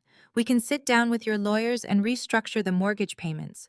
We will pay you back every single cent with interest. Just release the deed to the house. You do not have the money to pay me back, Father, I said, glancing at him with profound pity. Your pension cannot cover the aggressive interest rates Elaine agreed to. You are both completely broke and you are entirely out of options. You chose to protect a fake, fragile image over your own daughter. You chose Bradley over me. You chose the country club over me. Now you get to live with the devastating permanent consequences of those choices. Elaine fell to her knees on the expensive boardroom rug. She buried her face in her hands, weeping loudly, begging for God to soften my heart. She prayed for mercy. The illusion of her perfect, untouchable family was reduced to a pile of burning ash, and she was choking on the thick, toxic smoke. I walked back to my chair and picked up a crisp white envelope from the center of the table. I walked slowly over to where my mother was kneeling. I tossed the envelope onto the floor, right in front of her trembling hands. What is this? Marcus Sr. asked, his voice completely defeated. That is a formal 30-day eviction notice, I announced, looking down at the broken woman who had tormented me for my entire life. Pack your bags, Mom. You always said freeloaders do not belong in your house. Now you do not belong in mine. I turned my back on the sobbing woman on the boardroom floor and walked out the glass doors without a single ounce of regret. The fallout from that Monday morning meeting did not just break their immediate reality. It sent a massive public shockwave through the entire elite social structure of Atlanta. The carefully curated, pristine illusion of Black excellence that my parents had ruthlessly maintained for decades completely unraveled in a matter of days. Justice is rarely swift, but when fueled by an undeniable paper trail of federal crimes, it moves with absolute terrifying velocity. News of Bradley's dramatic arrest dominated the local business journals and evening television broadcasts by Wednesday. The headline of the Atlanta Financial Post read, "Tech CEO indicted for multi-million-dollar wire fraud and gross embezzlement." The journalists did not hold anything back. They published detailed accounts of his secondary credit line, defaults his unpaid development team, and the most humiliating detail of all, the luxury downtown condominium he secretly leased for a 22-year-old mistress. Bradley was denied bail, deemed a severe flight risk due to the massive international shell accounts he had attempted to open. He sat in a federal holding cell, trading his bespoke tailored suits for a standard orange jumpsuit. Kendra was entirely destroyed by the public scandal. Her elite high society friends, the same women who had fawned over her custom hand-beaded gown just a week prior, dropped her faster than a bad habit. In their shallow world, financial ruin and a cheating incarcerated husband were highly contagious diseases. Her phone stopped ringing. Her country club membership was quietly but firmly revoked due to unpaid exorbitant dues. Stripped of Bradley's stolen income and facing a mountain of associated legal debts, Kendra was forced to file for immediate personal bankruptcy. The bank seized her luxury vehicles and her sprawling suburban home. She had to pack whatever designer clothes she could carry and move into a cramped, dingy one-bedroom apartment on the industrial side of the city. The golden child was finally forced to live the exact same desperate, struggling lifestyle she had relentlessly mocked me for enduring years ago. But the most spectacular, devastating collapse belonged entirely to my mother, Elaine. The 30-day eviction notice I served her in the boardroom was not an idle, petty threat. As the legal owner of their defaulted second mortgage, my holding company initiated the formal foreclosure process immediately. The local sheriff arrived at the Fairfield estate with an official vacate order. Movers packed up 30 years of accumulated boastful wealth into cheap cardboard boxes. Marcus Sr. packed his bags in absolute humiliated silence. He could barely look at his wife, the woman who had secretly gambled away their entire retirement legacy just to fund a fraudulent vow renewal. They were forced to rent a small, deeply modest condominium miles away from their beloved wealthy neighborhood. The true agony for Elaine, however, was not the loss of the physical mansion. It was the complete, brutal eradication of her social standing. The Greater Zion Fellowship was the absolute center of her universe, and word travels incredibly fast among the church elders. When the congregation discovered the undeniable truth, the backlash was swift and merciless. They learned that the anonymous angel investor who had miraculously paid off the church's massive mortgage was the exact same daughter Elaine had publicly smeared as a sinful dependent dropout. They learned about the secret predatory mortgage she took out to protect her fraudulent, cheating son-in-law. The hypocrisy was too massive to ignore. When Elaine attempted to attend Sunday service the following week, the deeply judgmental gossips she used to lead completely turned their backs on her. The pastor politely but firmly asked her to step down from all her leadership committees. The women who used to praise her now whispered sharply as she walked past their pews. Her pristine, highly fabricated image was reduced to a pile of toxic, smoking ashes. She was socially excommunicated from the only world she actually cared about. 3 months passed. The chaotic dust of their absolute ruin finally settled. I spent my days expanding my venture capital firm and my evenings enjoying the serene, unbothered peace of my heavily fortified, multi-million-dollar estate in the northern hills. I had successfully excised the cancerous tumor of my family from my life, and my businesses were thriving exponentially because of that mental clarity. I did not miss them. I did not feel a single drop of lingering guilt. I had simply held up a mirror to their own toxic behavior and let them destroy themselves. It was a Tuesday evening in late November. A massive, raging thunderstorm was aggressively rolling across the state, dumping sheets of freezing rain onto the city. The wind howled through the tall oak trees surrounding my private property. I sat comfortably in my warm, dimly lit home office, sipping a glass of expensive red wine, while reviewing a highly lucrative acquisition contract. Suddenly, the secure intercom on my desk emitted a sharp, buzzing tone. The red light flashed urgently. I pressed the communication button, expecting a routine update from the security team stationed at the front gates of my sprawling property. "Madam CEO, I deeply apologize for the interruption." The head of my private security detail announced, his voice tight with clear confusion. "We have a highly unauthorized individual currently standing outside the main reinforced steel gates. She bypassed the outer neighborhood checkpoint by following a delivery truck." "Who is it?" I asked, keeping my voice perfectly calm as thunder crashed loudly outside the thick glass windows of my office. "She refuses to leave the premises, ma'am," the security chief reported over the heavy sound of pouring rain. "She is soaking wet, screaming hysterically at the cameras and demanding that we open the gates immediately. She keeps yelling that she is your mother." I stood up, walked over to the massive window, and stared down at the distant flashing lights. My final response was absolute silence. The violent storm raged outside, relentlessly battering the sprawling, meticulously landscaped grounds of my private estate. But inside my sanctuary, the air was warm and perfectly still. Elaine was a pathetic, blurry shape on the high-definition security monitors, completely drenched and waving her arms frantically at the impassive, towering stone pillars of my main front gate. She was likely screaming my name into the howling wind, desperately begging for the exact same daughter she had proudly thrown away to somehow miraculously become her financial savior. The irony was exquisite, but it did not bring me the fiery satisfaction I once thought it would. Instead, I felt something far more powerful. I felt absolute, undeniable, and wonderfully liberating apathy. For 30 long years, this deeply toxic woman had held my entire emotional well-being completely hostage.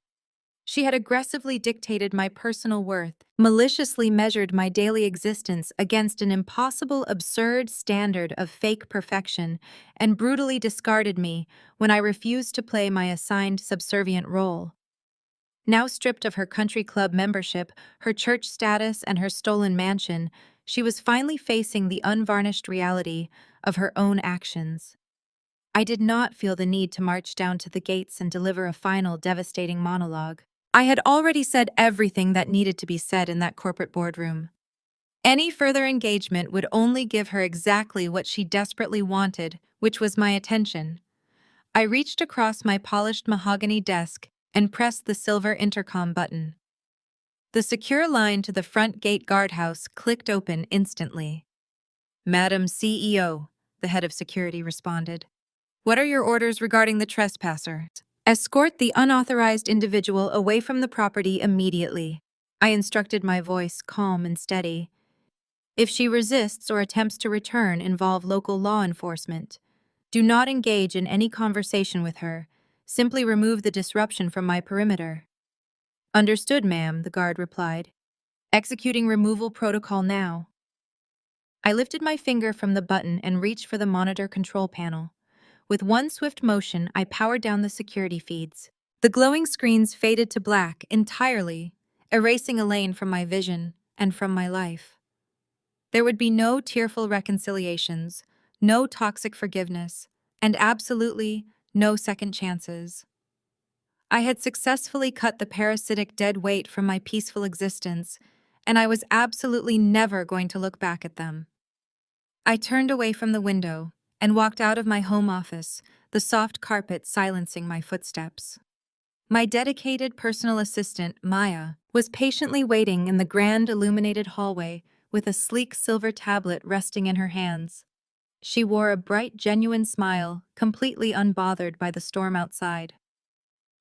"The packing is complete, Charmaine," Maya announced efficiently. "Your luggage has already been loaded into the transport vehicles. The flight crew is fully prepped and waiting for your arrival at the private terminal. We are entirely on schedule for departure." "Thank you," I said, returning her warm smile. "Have you confirmed the itineraries for the rest of the executive team?" "Yes, ma'am." She nodded. "Elias Thorne, your financial directors, and the core development team have all boarded their respective flights. They will meet us at the primary resort island by tomorrow afternoon." I was not just taking a vacation. I was rewarding the fiercely loyal people who had stood by my side and helped me build my empire. We were embarking on a month-long retreat to a private, ultra-luxurious resort in the Maldives. It was a celebration of our record-breaking financial quarter and a toast to the massive acquisition we had just finalized. I grabbed my heavy designer coat and walked slowly down the grand sweeping staircase of my beautiful, perfectly quiet home. The contrast between my current reality and the miserable life my family was living was profound.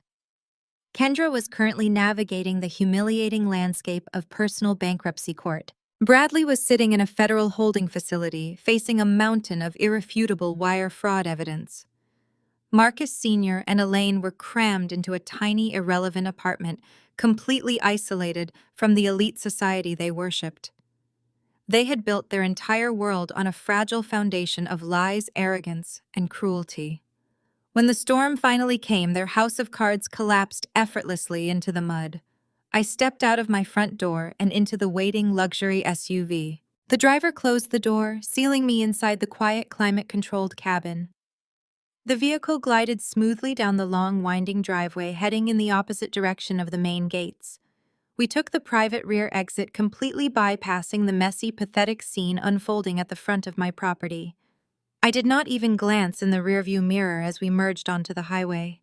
The drive to the private airfield was quick and seamless. The rain began to let up as we approached the brightly lit hangar. My private jet stood gleaming on the wet tarmac, a magnificent symbol of ultimate freedom and self-determination. The flight attendant greeted me warmly as I walked up the metal stairs and stepped into the lavish cabin. I took my seat near the front window, sinking into the plush white leather. I accepted a glass of vintage champagne, the crisp bubbles dancing perfectly in the soft cabin lighting. The jet engines roared to life, a powerful vibrating hum that signaled the beginning of my new chapter. As the aircraft accelerated down the runway and lifted smoothly into the night sky, I looked out the window. The sprawling, glittering city of Atlanta shrank into a mosaic of tiny, insignificant lights far below me. I had survived the emotional abuse. I had outsmarted their greedy manipulations.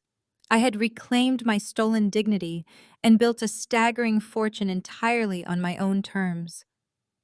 I took a slow, deeply satisfying sip of my champagne, a serene smile spreading across my face. I had finally won.